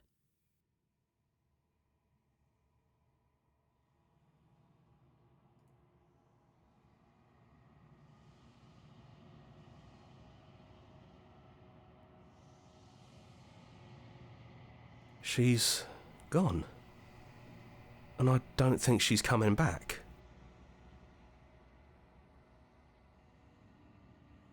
Then we did what we set out to do.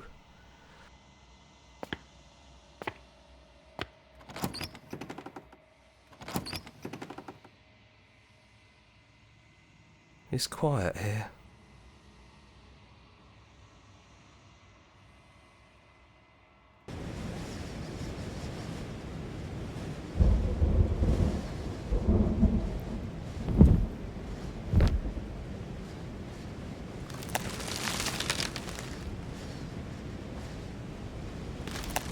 He's gone, she's gone. No one is left to trap us here but us.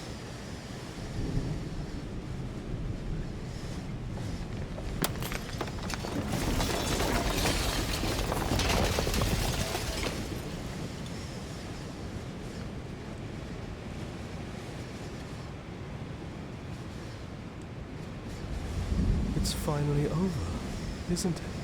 I knew we'd finally see it through. We really did win, didn't we? We're the house now. We get to make the rules. This is nice. No more hunting. No more running. Just us. And whatever's out there. Absolute reality. Who would have thought there was really a world outside of us? The whispering, and the coercion, and the bickering. That wasn't very hard at all. Speak for yourself. Well, boys, how does it feel? We're not just on top of the pecking order, we are the pecking order now. I hope this was all worth it, because I'm personally inconsolable. Lucky for us, you have forever to get over it. Time mends a lot of things. You'll get better. Hear, hear, to our vanquished foe. It's good to be back. Now we just have to figure out what to do with ourselves. Forever. No problem. We can do that, yeah? Yeah, we can do that.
Man, I feel like that was a really intense breakup game, breakup story.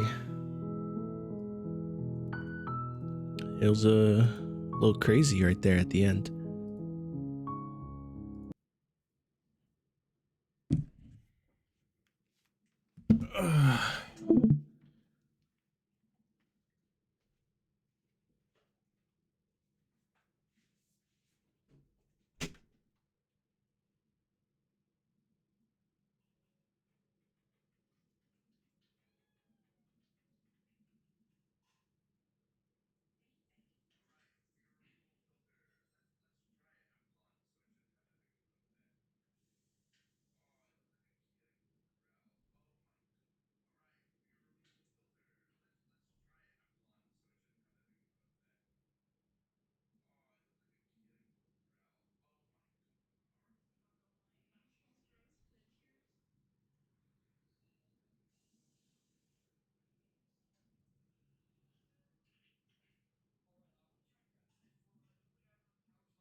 guys kind of fucking rocking it, dude. You guys see the Yo Gabba Gabba? Okay. Sniper? Okay, hello everybody. Flu. Crank it up. Oh my god. Bro, that game you played, I've been fucking glued to your stream. It's so good. What the fuck? Dude, the audio is so nice. That was so sick. I was like, because I think I watched it with, I think before it got all crazy. So I was like, what the fuck is this, bro? And then like the horror elements came out. Like, whoa, what the fuck? That game was pretty crazy. I think I it really like was the a audio in breakup it. story. Was it fucked? No, I liked it. Oh, okay. I thought my audio stream was fucked again. That's No. I was saying that it was really pretty. The music was really good. Like the Oh my soundtrack they God, had the in there music- was very, very good. It was fantastic. Were you recording that? Yeah, he was. Oh shit. Oh, so you gonna start Dude, uploading I said your- almost. I was so enthralled. I said almost nothing like this second half of it. Oh really? it was fucking. It's it was so hard good, to man. forget to talk, bro. It's Like, so funny. It's so good, bro.